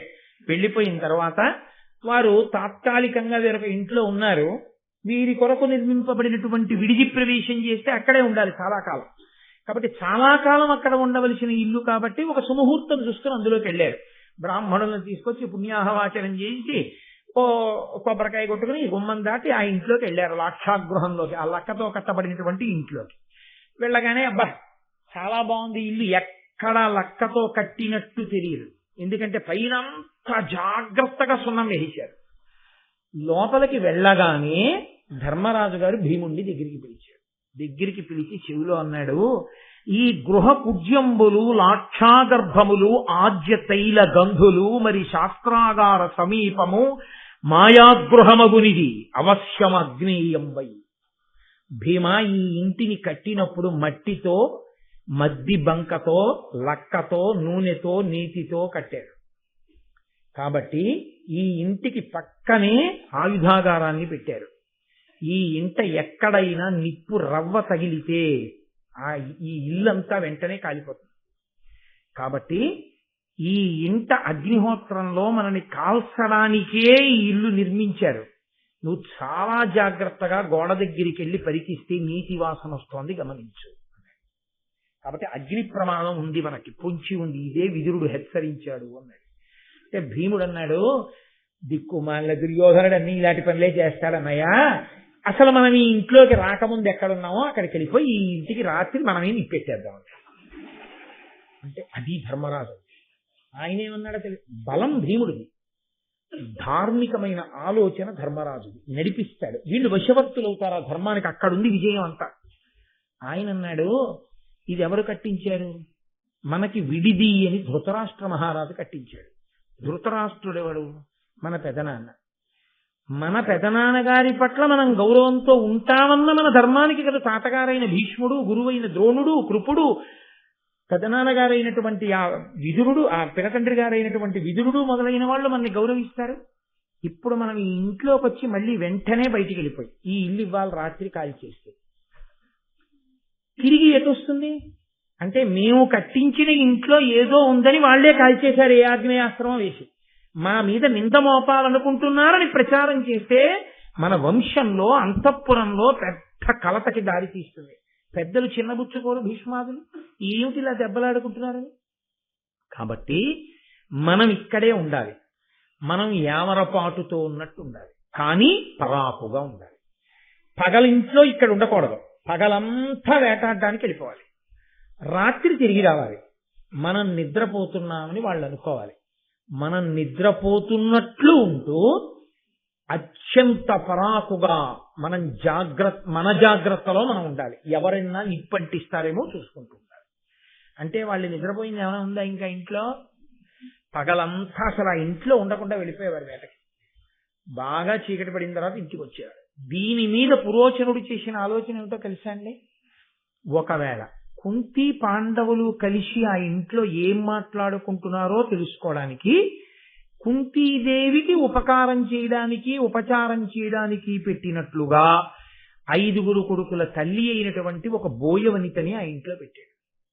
ఆవిడ కూడా ఆ ఇంట్లోనే పరిచారిక కాబట్టి పడుకుంటుండేది. ఆవిడ పని ఏమిటంటే కుంతీదేవితో వీళ్ళ 5 ఏం మాట్లాడుతున్నా, వీళ్ళ 5లో వీళ్ళేం మాట్లాడుకుంటున్నా ఆవిడ వినేది. విని పురోచరుడికి చెప్తుండారు. వీళ్ళేమైనా అనుమాన పడుతున్నారా, సరిగా పడుకుంటున్నారా, ఏమైనా అనుమానంతో జాగ్రత్తగా ఉంటున్నారా, అన్నీ ఆవిడ కనిపెట్టాలి. కాబట్టి ఆవిడ కనిపెట్టినప్పుడు ఆవిడ కనిపెట్టగలిగిన ప్రజ్ఞకి దొరకనంత జాగ్రత్తగా వాళ్ళని వాళ్ళు కాపాడుకుంటూ పాండవులు జాగ్రత్త పడుతున్నారు. పడుకున్నట్టు పడుకుని పడుకోకుండా ఉంటున్నారు. పడుకోకుండా ఉండడం చాలా కష్టం వస్తుందండి. బాగా అలసిపోయి ఇచ్చిన తర్వాత ఉత్తిగా అలా కళ్ళు ముద్దాం అన్నారంటే ఏమైనా అయిపోతుంది, అల్లారేమో నిద్రపట్టే ఇచ్చంతే. మీరు చెప్పలేరు ఎంత జాగ్రత్తగా ఉండాలి. ఆవిడ చూస్తుంటుంది, ఆవిడ చూస్తుంటుందని వీళ్ళకి తెలుసు. కాబట్టి కొంతకాలం గడిచింది. ఈలోగా విదురుడికి నిర్ధారణ అయిపోయిందట. ఆయన కనిపెట్టేశాడు. లాక్షాగృహ నిర్మాణం జరిగింది, అందులో పాండవుల్ని కుంతితో కాల్చేయబోతున్నారు అని. ఆయన ఒక కనకుణ్ణి పంపించాడు. కనకుడు అంటే గొప్పులు తవ్వగలిగినటువంటి వాడు. పంపించి ఆయన రహస్యంగా ధర్మరాజు గారి దగ్గరికి వచ్చాడు. అయ్యా, ఏదో ఒక రోజు రాత్రి ఇల్లు అంటిస్తారు, అసలు మీరు బయటికి వెళ్ళడానికి అవకాశం ఉండదు. కాబట్టి నన్ను విదురుడు పంపాడు, నేను ఇక్కడి నుంచి సొరంగం తవ్వుతాను. సొరంగం అంటే అంత తేలిగ్గా ఏమి ఉండదు, నడవడానికి దానికి కటిక చీకటి. మీరు ఈ ఇల్లు ఎప్పుడు అంటింపబడుతుందో అప్పుడు కుంతీదేవితో సహితంగా మీ అందరూ కూడా సొరంగ మార్గంలో జాగ్రత్తగా అరణ్యంలోకి వెళ్ళిపోవాలి. వారణావతంలో ఎక్కడా కనపడకూడదు. కాబట్టి అరణ్యంలోకి సొరంగం వెళ్ళిపోయేటట్టుగా నేను చాలా వేగంగా తవ్వేస్తాను సొరంగాన్ని, మీరు ఆపద వచ్చినప్పుడు అందులోంచి వెళ్ళిపోండి అని చెప్పాడు. అలాగేనన్నాడు. ఆయన ప్రతిరోజు తవ్వి అరణ్యం వరకు సొరంగాన్ని తవ్వేశాడు. తవ్వేసిన తరువాత ఒకానొక రోజున ఫాల్గుణ మాసంలో కృష్ణపక్ష చతుర్దశి తిథి వచ్చింది. బాగా చీకటిగా ఉంది. ఆ రోజున విశేషమైనటువంటి పూజ. ఆ పూజ జరిగినటువంటి కారణం చేత నైవేద్యాన్ని అందరికీ కూడా బ్రాహ్మణులకి వాళ్ళకి సమారాధన చేసింది కుంతీదేవి. చక్కగా మృష్ణాన్న భోజనం చేసి అందరూ ఆశీర్వచనం చేసి వెళ్ళిపోయారు. ఈ బోయవనిత ఆమె యొక్క 5 కుమారులు కూడా శుభ్రంగా అన్నమంతా తినేసి మధుర పదార్థాలను ఆ కళ్ళు తాగేశారు. ఆ కళ్ళు తాగడంలో వాళ్ళు ఒళ్ళు మరిచి నిద్రపోతున్నారు. ఆ బోయవనిత 5 కుమారులు. పురోచనుడు ముహూర్త నిర్ణయం చేసుకుంటున్నాడు, ఆ ఇల్లు కాల్చేద్దాం. ఆయన కూడా పక్కనే పడుకున్నాడు ఆ లక్షాగృహంలో, అనుమానం రాకూడదని. ధర్మరాజు గారు అన్నాడు, ఇంకింతకన్నా ఇక్కడ మనం ఉండకూడదు. భీమసేన బాగా చీకటి పడింది, మంచి నిద్రలో ఉన్నారు పాండవులు, కుంతి. అందరినీ నిద్ర లేపాడు. హఠాత్తుగా నిద్రలేచి అలవాటు లేని సొరంగంలో నడవడం అంత తేలికైన విషయం కాదు. ఈ రోజు రాత్రే మనం వెళ్ళిపోవాలి సొరంగంలోంచి. కాబట్టి మేము సొరంగంలోకి వెళ్ళగానే నిప్పు పెట్టి నువ్వు కూడా సొరంగంలోకి వచ్చేయాలి. కుంతీదేవిని తీసుకెళ్లి 4 పాండవులు లోపలికి వెళ్లారు. భీమసేనుడు ఆ లక్క ఇంటికి నిప్పు పెట్టాడు ఆయుధాగారంతో కలిపి. అది నెయ్యి, నూనె, ఆ మద్ది బంక, లక్క ఇది ఎంతలో అంటుకుంటాయండి, ఇల్లు వెంటనే అంటేసుకుంది. అంతే. భీముడు సొరంగంలోకి వెళ్ళాడు. తీరా సొరంగంలోకి వెళ్ళాక కుంతి నడవలేకపోయింది. ఎందుచేత అంటే గాఢ నిద్రలో లేచింది. ఆవిడేం సామాన్యమైన వనిత, మహాతల్లి, పాండురాజు గారి యొక్క భార్య, మహారాజ్ఞి. ఆవిడ కర్మ, ఆవిడ నడవలేకపోయింది. అర్జునుడంతటి వాడు తడబడిపోయాడు, అడుగులు పడలేదు. అటువంటి స్థితిలో నిజంగా భీమసేనుడు కారణజన్ముడండి, వాయుపుత్రుడు. నమస్తే వాయు త్వమేవ ప్రత్యక్షం బ్రహ్మాసి అని కదా. అది ఊపిరి పోస్తాడు మహానుభావుడు ఆ వాయుదేవుడు. ఎక్కడ ధర్మం ఉందో, ఎక్కడ దేవతానుగ్రహం ఉందో అక్కడ రక్షణ ఏదో ఒక రూపంలో ప్రసరిస్తుంది. కాబట్టే విదురుడు అంత జాగ్రత్త పడి అక్కడి నుంచి కనకుణ్ణి పంపాడు. కనకుణ్ణి పంపకపోయి ఉంటే విదురుడు, నేను చెప్పాను కదా వాళ్ళు యామరపాట్లో ఉంటారులే అనుకుని ఉంటే, నిజంగా కానీ పురోచనుడు ఆ ఇంటిని అంటించేస్తే తప్పుకోవడం వాళ్ళకి సాధ్యం కాదు. అటువంటి ఇంటికి కనకుణ్ణి విదురుడు పంపి సొరంగం తవ్వుతున్నాడన్న విషయం కట్టిన పురోచనుడు కూడా తెలియదు, ఆ ఇంట్లో ఉన్న బోయకాంతకి తెలియదు. అంత జాగ్రత్తగా తెలిసాడు. కాబట్టి వీళ్ళే ఇంటి నిప్పు పెట్టి వెళ్ళిపోయారు. చూడండి, ఆపద నుంచి తప్పుకోవడం, మనకి రాబోయే కష్టానికి ముందే విరుగుడు కనపడడం, పరమేశ్వరానుగ్రహం ఎక్కడుంటుందో అక్కడ అలా కలిసి వస్తుంది. కలిసి వచ్చి ఆపద నుంచి తప్పుకుంటాడు. ఎక్కడ పరమేశ్వరానుగ్రహం ఉండదో, ఎక్కడ ధర్మం ఉండదో, ధర్మము లేని చోట ఈశ్వరానుగ్రహం ఉండదు. అక్కడ రక్షింపబడే అవకాశం ఉన్నా కూడా తలుపులు మూసుకుపోయి ఆ మాట మీకు ఆ సమయానికి చెవిన పడకుండా అయిపోతుంది. అదే ఆ ఒక్క మాట వినుంటే చచ్చిపోయి ఉండేవాడు కాదండి. అదేమి ప్రారంభం, ఆ ఒక్క ఫోనే రిసీవ్ చేసుకోలేదు. జరిగింది అలా. నాకు చెప్పడం ఇష్టం లేక నేను చెప్పట్లేదు. సరే, అసలు నేను ఇంక దాని గురించి కనీసం సంకేతించడం కూడా నాకు ఇష్టం లేదు. యథార్థంగా జరిగింది ఈ దేశంలో అలాంటి సంఘటన ఒకటి. అదే దురదృష్టం, అదే ఈశ్వరానుగ్రహం లేదు అనడానికి గుర్తు. కాబట్టి బ్రతికారు పాండవులు, బ్రతికింది కుంతి. ఒక్కటే కారణం, వాళ్ళ ధర్మం వాళ్ళని రక్షించింది. ఇప్పుడు తీరా లోపలికి వెళ్ళిన తరువాత పొగ సెగ ఉంటాయి కదండి సొరంగంలోకి. అందులో చిక్కడిపోయి పడిపోయారనుకోండి, ఇంకేముంది వాళ్ళకి మాత్రం మార్గం ఏది వెళ్ళడానికి? వెనక్కి వెళ్ళలేరు, ముందుకు నడవలేరు. కటిక చీకటి, దీపమా వెలుతురా ఏముంటుంది అందులో? అకస్మాత్తుగా వెళ్ళిపోతున్న వాళ్ళకి. కడునిద్రగానక తొడరుచు వడిగొని నడవంగ నేరక తడయుచున్న నిరిగి చెచ్చెర తల్లి అరకట నిడి ధర్మసుత విజయుల తన వితత బాహు యమలంబు నెక్కించి యముల నుత్సంగంబులెక్కించుకొని భీముడక్కజముగ నరిగెడు రయమున తరులు సాల్వడి మ్రొగ్గ పదఘట్టనంబుల సదిశి రాలు నురుముగాగ ఇట్లు నిరయంగా సత్వంబు మెరసి రాతిరెల్ల నురక పవన తనయుడరిగే పవలు సనినట్లు చీకటి ఎనక ముండ్లు గండ్లు ననక తెరలి. ఆ గబగబా నడవలేక పడిపోతున్నటువంటి కుంతీదేవిని ఎత్తుకుని ఇలా మెడల మీద వేసుకున్నాడు. ఏదో ఉత్తరీయాన్ని ఇలా తీసి ఇలా వేసేసుకుంటారు చూశారు, అలా కుంతీదేవిని తీసి ఇలా మెడ మీద వేసేసుకున్నాడు. ధర్మరాజు గారిని అర్జునుణ్ణి తీసుకుని 2 భుజాల మీద ఎక్కించేసుకున్నాడు. నకులుణ్ణి సహదేవుణ్ణి 2 చేతులతో ఎత్తుకుని తన ఒళ్ళో కూర్చోపెట్టుకున్నట్టుగా పట్టుకుని ఎంత వేగంగా వెళ్ళిపోయాడంటే ఆ కటిక చీకట్లో ఆ సొరంగంలో ఆయన వెడుతూ ఉంటే ఆయన శరీరపు రాపిడికి కొమ్మలు విరిగి పడిపోయి ఆయన పదఘట్టనలకి శిలలు పిండైపోతుండగా అత్యంత వేగంతో పగటిపూట అనాయాసంగా నడిచి వెళ్ళిపోయిన వాడు వెళ్ళిపోయినట్టుగా సొరంగ మార్గంలో చాలా తొందరగా అరణ్యానికి చేర్చేశాడు. ఇంతటి బాహుబలం మహానుభావుడు ఈశ్వరుడు అటువంటి స్థితిని ఏర్పాటు చేశాడు. అత సొరంగ మార్గంలో అలా ఎక్కించుకుని అలా పట్టుకుని వెడుతూ ఉంటే ఒళ్ళోకి నకుల సహదేవులు ఉన్నారు, ఈ మోచేతులు. అందులో మోచేయి కొట్టుకుందనుకోండి అలా ఇలా ఉంటుంది. ఆ సొరంగం విశాలంగా తవ్వుతారేంటి, అది మోచేతులకు కొట్టుకుంటుంటే ఎంతసేపు తీసుకెళ్ళగలరు. కానీ ఆయన బలం అటువంటిది. అందుకే పుట్టగానే శిలలు భిన్నమైపోయాయి. ఆయన మోచేతుల బొరిపిడికి శిలలు గుండలైపోయి కింద పడిపోయి ఆయన పగటిపూట వెళ్ళినట్టు నడిచి వెళ్ళిపోతుంటే ముళ్ళు రాళ్ళు ఇవన్నీ పిండైపోయి చెట్ల కొమ్మలు విరిగిపోయి అంత వేగంగా కటిక చీకట్లో గంగానది దక్షిణ తీరానికి తీసుకెళ్లి ఈ 5గురిని ఆమరునాటి సాయంకాలం వరకు నడిచాడండి మహానుభావుడు. ఏ సామాన్యమైన నడక నడిచారనుకుంటున్నారా? అమ్మయ్యా బతికాం 5గురం తల్లి అని వీళ్ళని ఇంత ఎత్తుకుని తీసుకొస్తే వాళ్ళు బడలిపోయారు. ఆ కుదుపులు ఎత్తుకు తీసుకొచ్చిన వాడు సంతోషంగా ఉంటాడు. అది భీమబలం అంటే. పరమేశ్వరుడు ఎంతంత గొప్ప స్థితిని, ఎక్కడ ధర్మం ఉందో అక్కడ ఇవన్నీ ఉంటాయండి.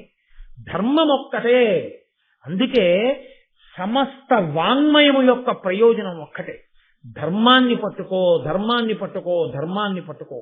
నువ్వు ధర్మాన్ని ఒక్కదాన్ని పట్టుకో, నీకు అన్నీ కలుగుతాయి. నువ్వు ధర్మాన్ని ఒక్కదాన్ని విస్మరించి ఏవి పట్టుకో నిన్ను రక్షించవు. కాబట్టి అది మనకి నిరూపణం చేస్తారు ఇటువంటి ఘట్టాల్లో పెద్దలు. కాబట్టి ఇప్పుడు ఆయన తీసుకెళ్లి అరణ్యంలో పడుకోబెట్టాడు. ఆ ఇల్లు కాలిపోతోంది. వారణావతంలో వాళ్ళందరూ సంతోషించారు, పాండవులు కుంతి వచ్చారని. వాళ్ళు పరుగు పరుగున ఆ లక్షాగృహం దగ్గరికి వచ్చారు. హరే రే పాండవులు 5గురు కాలిపోయారు, కుంతి కాలిపోయారు. పాపం గబగబా ఇంట్లోకి వెళ్లే ప్రయత్నం చేశారు, కానీ అది అంటుకున్నటువంటి కొన్ని నిమిషములలో కాలిపోతుంది. కాబట్టి కాలిపోయి బూడిదైపోయింది. అయిపోయిన తర్వాత వీళ్ళు గబగబా లోపలికెళ్ళి ఏది కుంతి శవం ఏది పాండవుల శవం అని వెతికారు. వెతికితే ఆ బోయకాంత అనే 5గురు కుమారుల యొక్క అస్థిపంజరాలు ఉన్నాయి. అవే కుంతి 5గురు కుమారుల అస్థిపంజరాలు అనుకుని వారణావతంలో ఉన్న వాళ్ళందరూ ఇచ్చారు. ఎవడా ఇల్లు కట్టాడో ఆ పురోచనుడు కూడా కాలి మరణించాడు. 5గురు పాండవులు కుంతి చచ్చిపోయారని లోకమంతా అనుకుంది. కనకుడు మాత్రం ఎవరు గొయ్యి తవ్వాడో ఆయన లోపలికెళ్ళి చూశాడు. ఈ 5 కాకుండా ఇంకేమైనా ఉన్నాయా మృతదేహాలు? లేవు. సొరంగంలోంచి వెళ్ళిపోయినటువంటి జాడ కనపడింది. ఓ పాండవులు చేరిపోయారు చాలు. ఆయన కూడా బూజిలో ఏదో వెతుకుతున్నట్టుగా నటిస్తూ సొరంగం బయటపడింది అనుకోండి. ఇదేమిటి సొరంగం ఉందని కొంతమంది అందులోంచి వెళ్ళి చూస్తారు. ఆ సొరంగాన్ని బూజితో కప్పేశారు వెతుకుతున్నట్టుగా. దాంతో అక్కడ సొరంగం ఉందన్న విషయాన్ని కూడా ఎవరు చూడలేదు. అందరూ చచ్చిపోయారు అనుకున్నారు. ఓ భీతాహ అన్న మాట ఉంటుంది కదా, ఇంకా అందులోకి ఎవడెళ్తాడు. అందుకని అందరూ బయటకు వచ్చేసారు. ఈ వార్త వెంటనే ధృతరాష్ట్ర మహారాజుకు ముందెళ్ళిపోయింది. దుర్యోధనుడికి చేరిపోయింది. అంతే, ఇంకేముంది? లోపల సంబరాలు, పైకి విచారాలు. ఎంత విచిత్రమైన స్థితి అయిపోయింది, పన్నాగం నెరవేరిపోయింది అని పరమ సంతోషాన్ని పొందేశారు. అక్కడ ధృతరాష్ట్ర మహారాజు సభలో ఉన్నాడు. ఇది విని ఏమీ తెలియనటువంటి వాళ్ళ బాధిత శత్రువర్గులకు పాండు కుమారుల దుఃఖవార్త మత్స్యాధములైన సౌబల దివాధి వసూనుల అప్పుడు దుర్యోధనుడాదిగా గల సుతులున్న సభన్మిని దుఃఖితాత్ముడై ఆ ధృతరాష్ట్రుడా వరచిన ఎట్లరిచెన్ వివిధ ప్రలాపుడై. కర్ణుడు, దుర్యోధనుడు, దుశ్శాసనుడు, శకుని మొదలైన వాళ్ళు తనకి కావలసిన వాళ్ళందరూ చుట్టూ కూర్చునుండగా వార్త వచ్చింది. లాక్షాగృహం కాలిపోయింది. ఒక ఆడదాని అస్థిపంజరం, 5 పురుషుల యొక్క అస్థిపంజరాలు దొరికాయి. 6 అస్థిపంజరాలు ఉన్నాయి. పక్కన పురోచనుడు కూడా కాలిపోయాడు. ఈ వార్త వినగానే లోపల ఎంత ఆనందపడిపోయాడో పైకి ఆవరిచినట్టు అరిచాడు. నన్నయ్య గారు అన్నారు, ధృతరాష్ట్రుడు ఆవరచినట్ల రచన్ వివిధ ప్రలాపుడై. లోపల సంతోషం అది ఆగక ఏదేదో అంటున్నాడు. ఏదో పెద్ద బాధ వచ్చేసిన వాళ్ళ, అయ్యో పాండవులు 5 చచ్చిపోయారు రా, కుట్టి చచ్చిపోయిందిరా అని ఏదో పెద్ద ఆవు చూడండి ఆందోళనతో. ఆవు అరిస్తే గమ్మత్తుగా ఉంటుందండి, మీరు ఎప్పుడైనా గమనించారో లేదో. అదేంటే చూశారు, అదేంటే యువర్ అటెన్షన్ ప్లీజ్, అంతేగాని మనం వాటి వైపు దృష్టి పెట్టాం. ఆవు అరిస్తే మీ దృష్టి లేకుండా చెడుతుంది. మీరు ఎప్పుడైనా గమనించండి. అందులో 2nd ఫ్లోర్ లాంటి ఫ్లోర్స్ లో అపార్ట్మెంట్లో ఉన్న వాళ్ళకి ఇది బాగా అనుభవం ఉంది. ఎందుచేతంటే ఆవు దూడ కనపడలేదనుకోండి, ఆ సందు మొదట్లో నించుని అంబా అని అరిచినప్పుడు ఆ చివర అంబారామంలో మామూలుగా ప్రసన్నంగా ఏదో సంతోషంగా ఉండి దూరంగా మీరు తోటకూరలు బట్టి కట్టబట్టి ఎంతకీ తీసుకురాకపోతే అంబా అంటుంది. దూడ కనపడలేదనుకోండి, ఆ చివర ధ్వని ఆందోళన తెలిసింది, అంబా అంటుంది. అది మీకు అబ్బా ఏమిటి అలా అరుస్తోంది ఆవు అనిపిస్తుంది. పైగా అది గబ్బ గబ్బ గబ్బ నడుచుకుంటూ ఇలా సందుల వంక చూస్తూ మళ్ళీ ఆగి మళ్ళీ ఓసారి అరిచి మళ్ళీ వెళ్ళిపోతుంది ఆ దూడ కోసం. ఆఖరికి ఆ దూడ ఎక్కడో కనబడి అంబే అని అది పరిగెత్తుకుంటూ దీని దగ్గరికి వచ్చి దీని పొదుగులో కుమ్మితే దాని ఆనందం చూడాలి. ఇలా వెనక్కి తిరిగిపోయి ఊగిపోయేటట్టుగా దూడను నాకేసుకుంటుంది. ఎంత సంతోషం! ఆ ఆవుదూడల ప్రేమ లోకంలో ఆశ్చర్యకరంగా ఉంటుంది. గోవత్సము అంటారు. అందుకే అపార్ట్మెంట్ లో ఉన్న వాళ్ళకి బాగా తెలుస్తుందండి ఈ విషయం. అంటే పరికించగలిగిన ప్రజ్ఞ ఉంటుంది. కాబట్టి ఆ ఆవు ఎలా అరుస్తుందో అంటే అంత ప్రేమ ఏడిచినట్టు అరిచాడు ధృతరాష్ట్రుడు. అరిచి ఇంకా వివిధ రకములైనటువంటి ధ్వనులు చేస్తూ ఏడుస్తున్నాడు. పాపం భీష్ముడు వచ్చాడు, ద్రోణుడు వచ్చాడు, కురుకుడు వచ్చాడు, విదురుడు వచ్చాడు. ధృతరాష్ట్రుడు ఎలా ఏడుస్తున్నట్టున్నాడో అలాగే ఏడుస్తున్నట్టు విదురుడున్నాడు. అక్కడే ఉన్నారు ఏడుస్తున్నట్టున్న వాళ్ళు. రక్షించి రక్షింపబడి ఉన్నారని తెలియనట్టుగా ఏడుస్తున్నవాడు ఒకడు. తాను భక్షిద్దామనుకున్న వాళ్ళు భక్షింపబడలేదని తెలియక భక్షింపబడ్డారనుకుని ఏడుస్తున్న వాళ్ళు కొందరు. ఇది అన్నీ తెలుసున్నవాడు ఈశ్వరుడు. ఎవరు ఏడవాలో అందరూ ఏడుస్తున్నారు. కానీ ఏడిచిన వాడిని చూసి దొంగ ఏడుపు ఏడుస్తున్న వాళ్ళు కొందరు, దొంగ ఏడుపులో లోపల సంతోషంతో దొంగ ఏడుపు ఏడుస్తున్న వాళ్ళు కొందరు. ఇద్దరికీ లోపల సంతోషమే. అమ్మయ్య వాడు బతికేశారని దొంగ ఏడుపు ఒకళ్ళది, అమ్మయ్య వాడు చచ్చిపోయారని దొంగ ఏడుపు ఒకళ్ళది. మొత్తానికి సభలో మాత్రం ఏడుపులు ఉన్నాయి, కానీ 2 వర్గాలు ఉన్నాయి ఏడుపుల్లో. ఎంత విచిత్రమైన సంతాప సభలండి! లోకంలో ఇప్పటికీ లేవు, ఎన్ని చోట్ల కనపడవు ఇలాంటివన్నీ. కాబట్టి అయిపోయింది. మొత్తానికి ధృతరాష్ట్రుడు శాంతించాడు, దుర్యోధనుడు సంతోషపడ్డాడు. కానీ ఒక్కదానికి పాపం దుర్యోధనుడు ఏడ్చాట. అయ్యో పాపం పురోచనుడు చచ్చిపోయాడే, మనకి నమ్మిన బంటు ఎంత గొప్ప ఇల్లు కట్టాడు వాడు బతికుంటే బాగుండేదని ఏడ్చాడు. అయిపోయింది. సూర్యాస్తమయం అయిపోయింది. వీళ్ళని తీసుకుని వెళ్ళాడు. మంచి దాహం, అంతటి బలశాలి, ఇంత కష్టపడ్డాడు కదండి. నీళ్ళు ఎక్కడున్నాయి ఎవరు చెప్తారా కటిక అరణ్యంలో.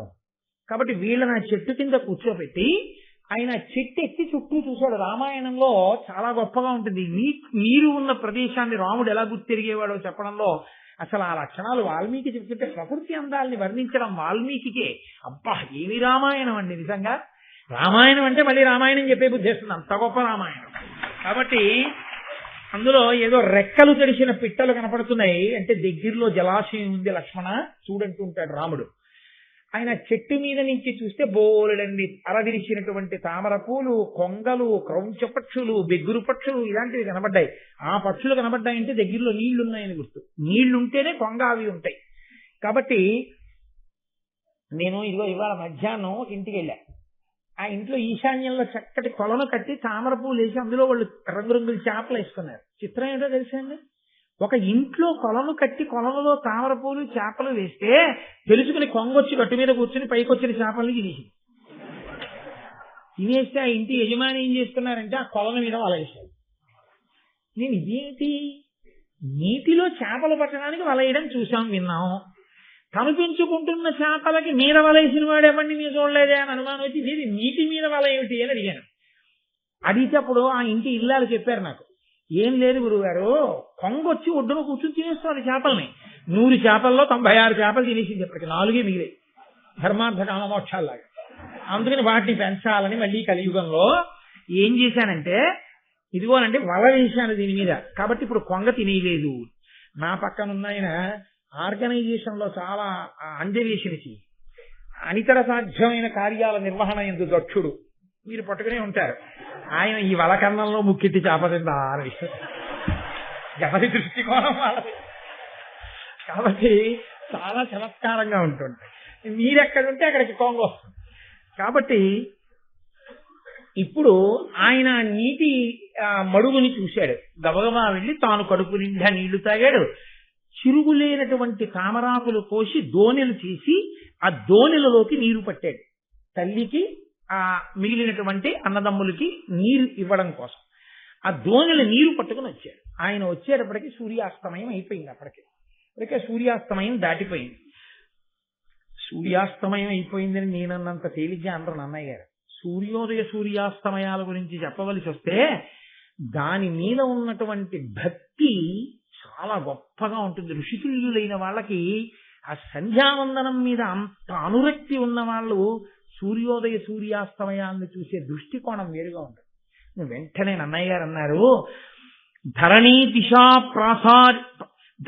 దిశా ప్రసారిత గురు కర నికరంబులుడిచికొని దీర్ఘ నిరంతరగతి ఖిన్నుడపోలెను హరిదశ్వుండు విశ్రమించే అస్తాగ్రి ధరింది.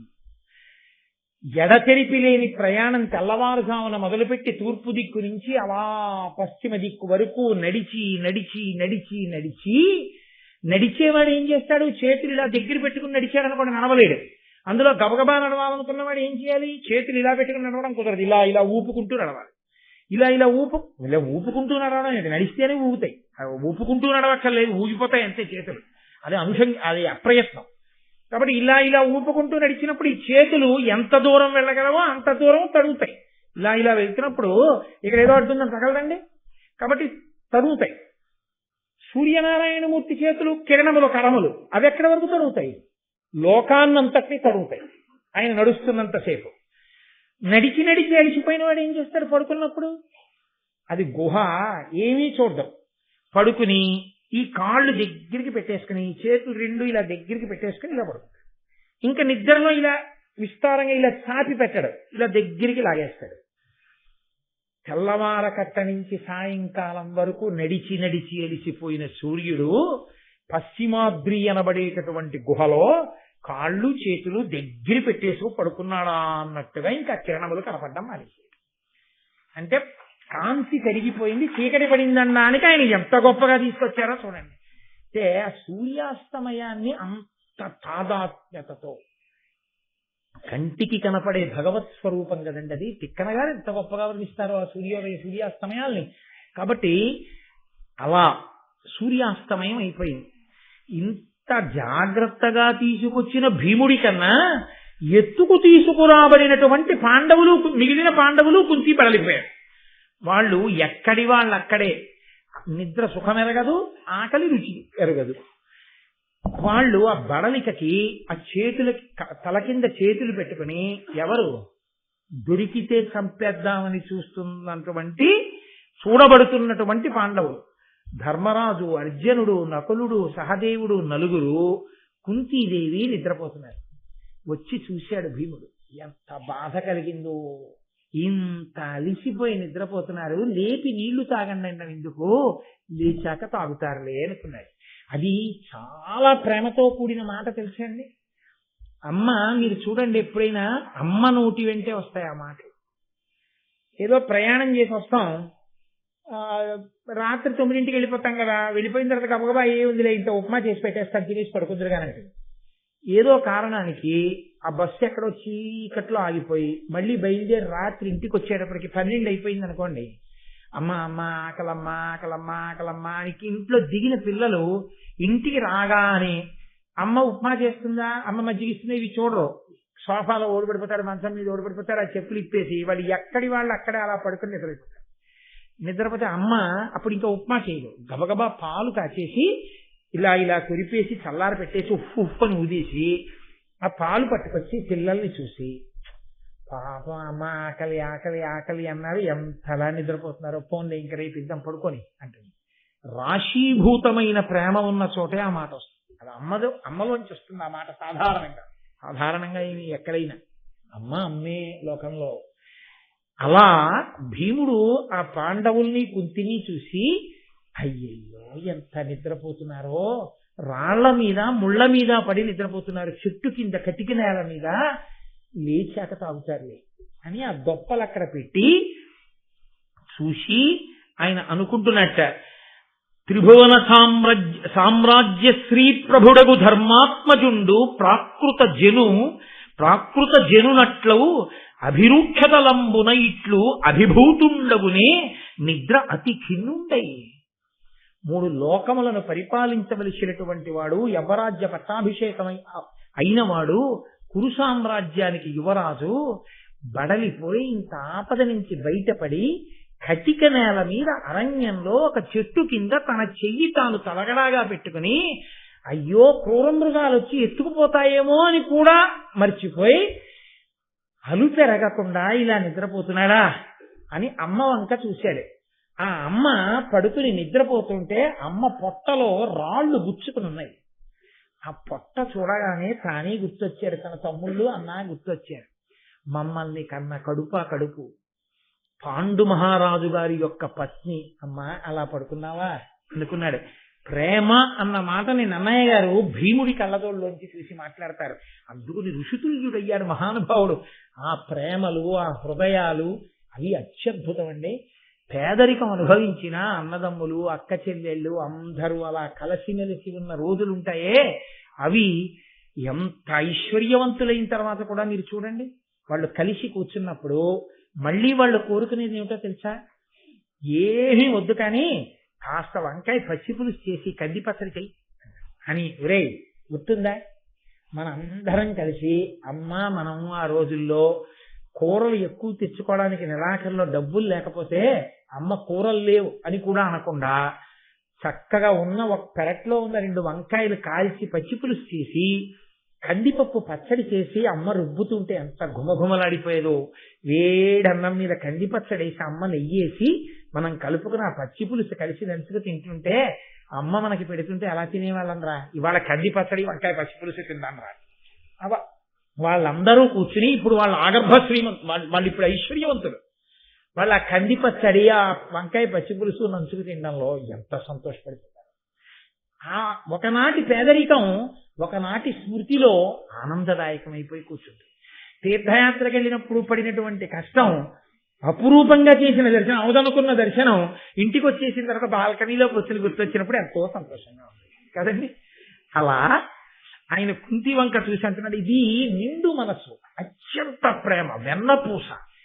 ఇంత బలవంతుడిలో అంత వెన్నపూస లాంటి మనసుంది. అంతటి బలవంతుడు దుర్యోధనుడిలో అంత కఠినమైన మనసుంది.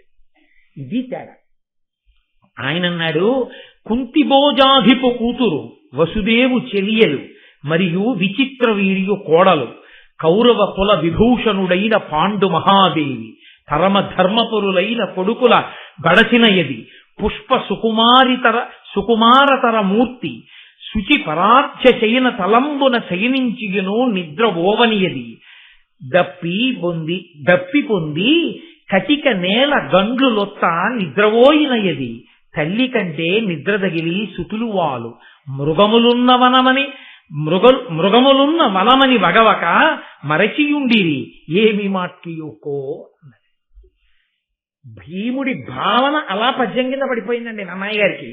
కుంతిభోజాధిప కూతురు, కుంతిభోజుని యొక్క కుమార్తె, వసుదేవుని యొక్క చెల్లెలు, విచిత్రవీర్య మహారాజు గారి కోడలు, కౌరవ కులాలంకారుడైనటువంటి పాండు మహారాజు గారి యొక్క దేవి ఇల్లాలు, పరమ ధర్మపరులైనటువంటి 3 కొడుకుల్ని కన్న తల్లి, తన సమతి యొక్క 2 కొడుకుల్ని కూడా తల్లిలా కాపాడుతున్న తల్లి, వెరసి 5 ధర్మాత్ములకు తల్లి.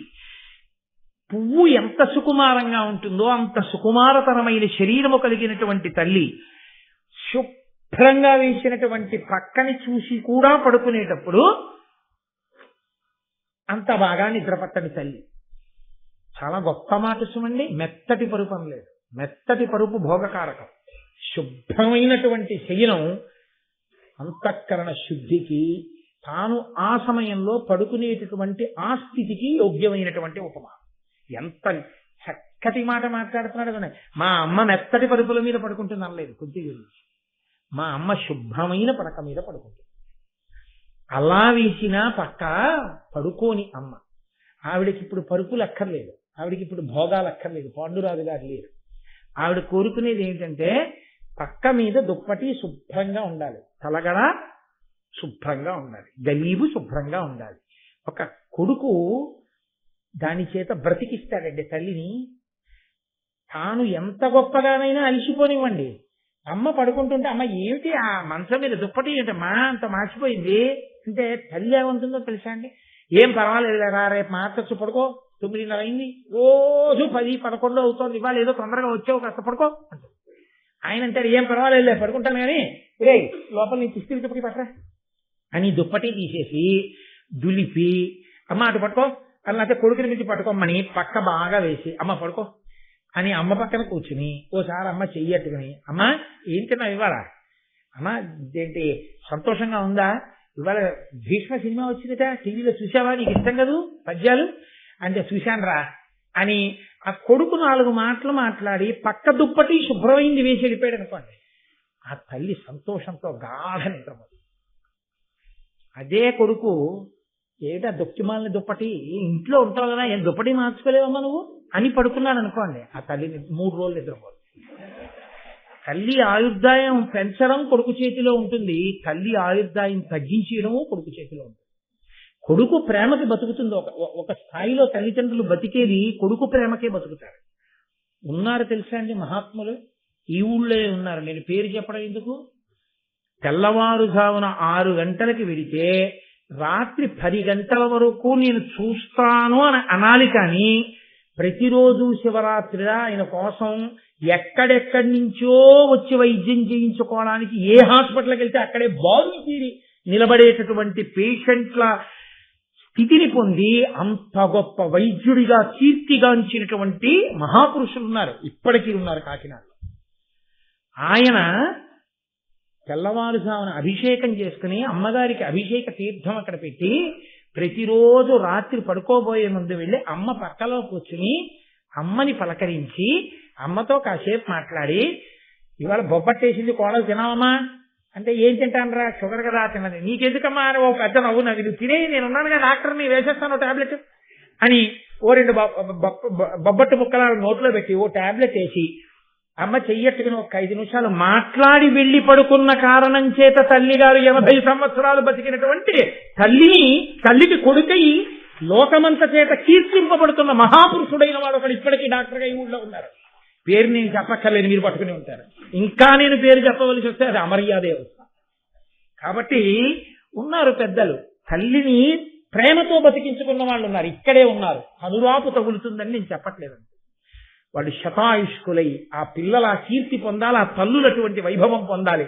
కనీసం ఆదర్శవంతంగా చెప్పుకోవడానికి అలాంటి తల్లులు అటువంటి కొడుకులు లోకంలో మిగలాలి. కాబట్టి ఆ కుంతిని చూసి ఆయన అయ్యో శుభ్రమైన పడక మీద పడుకునే తల్లి అంటే అమ్మకి పక్క సర్ది పడుకునే అలవాటు ఉన్నవాడు భీమసేనుడు.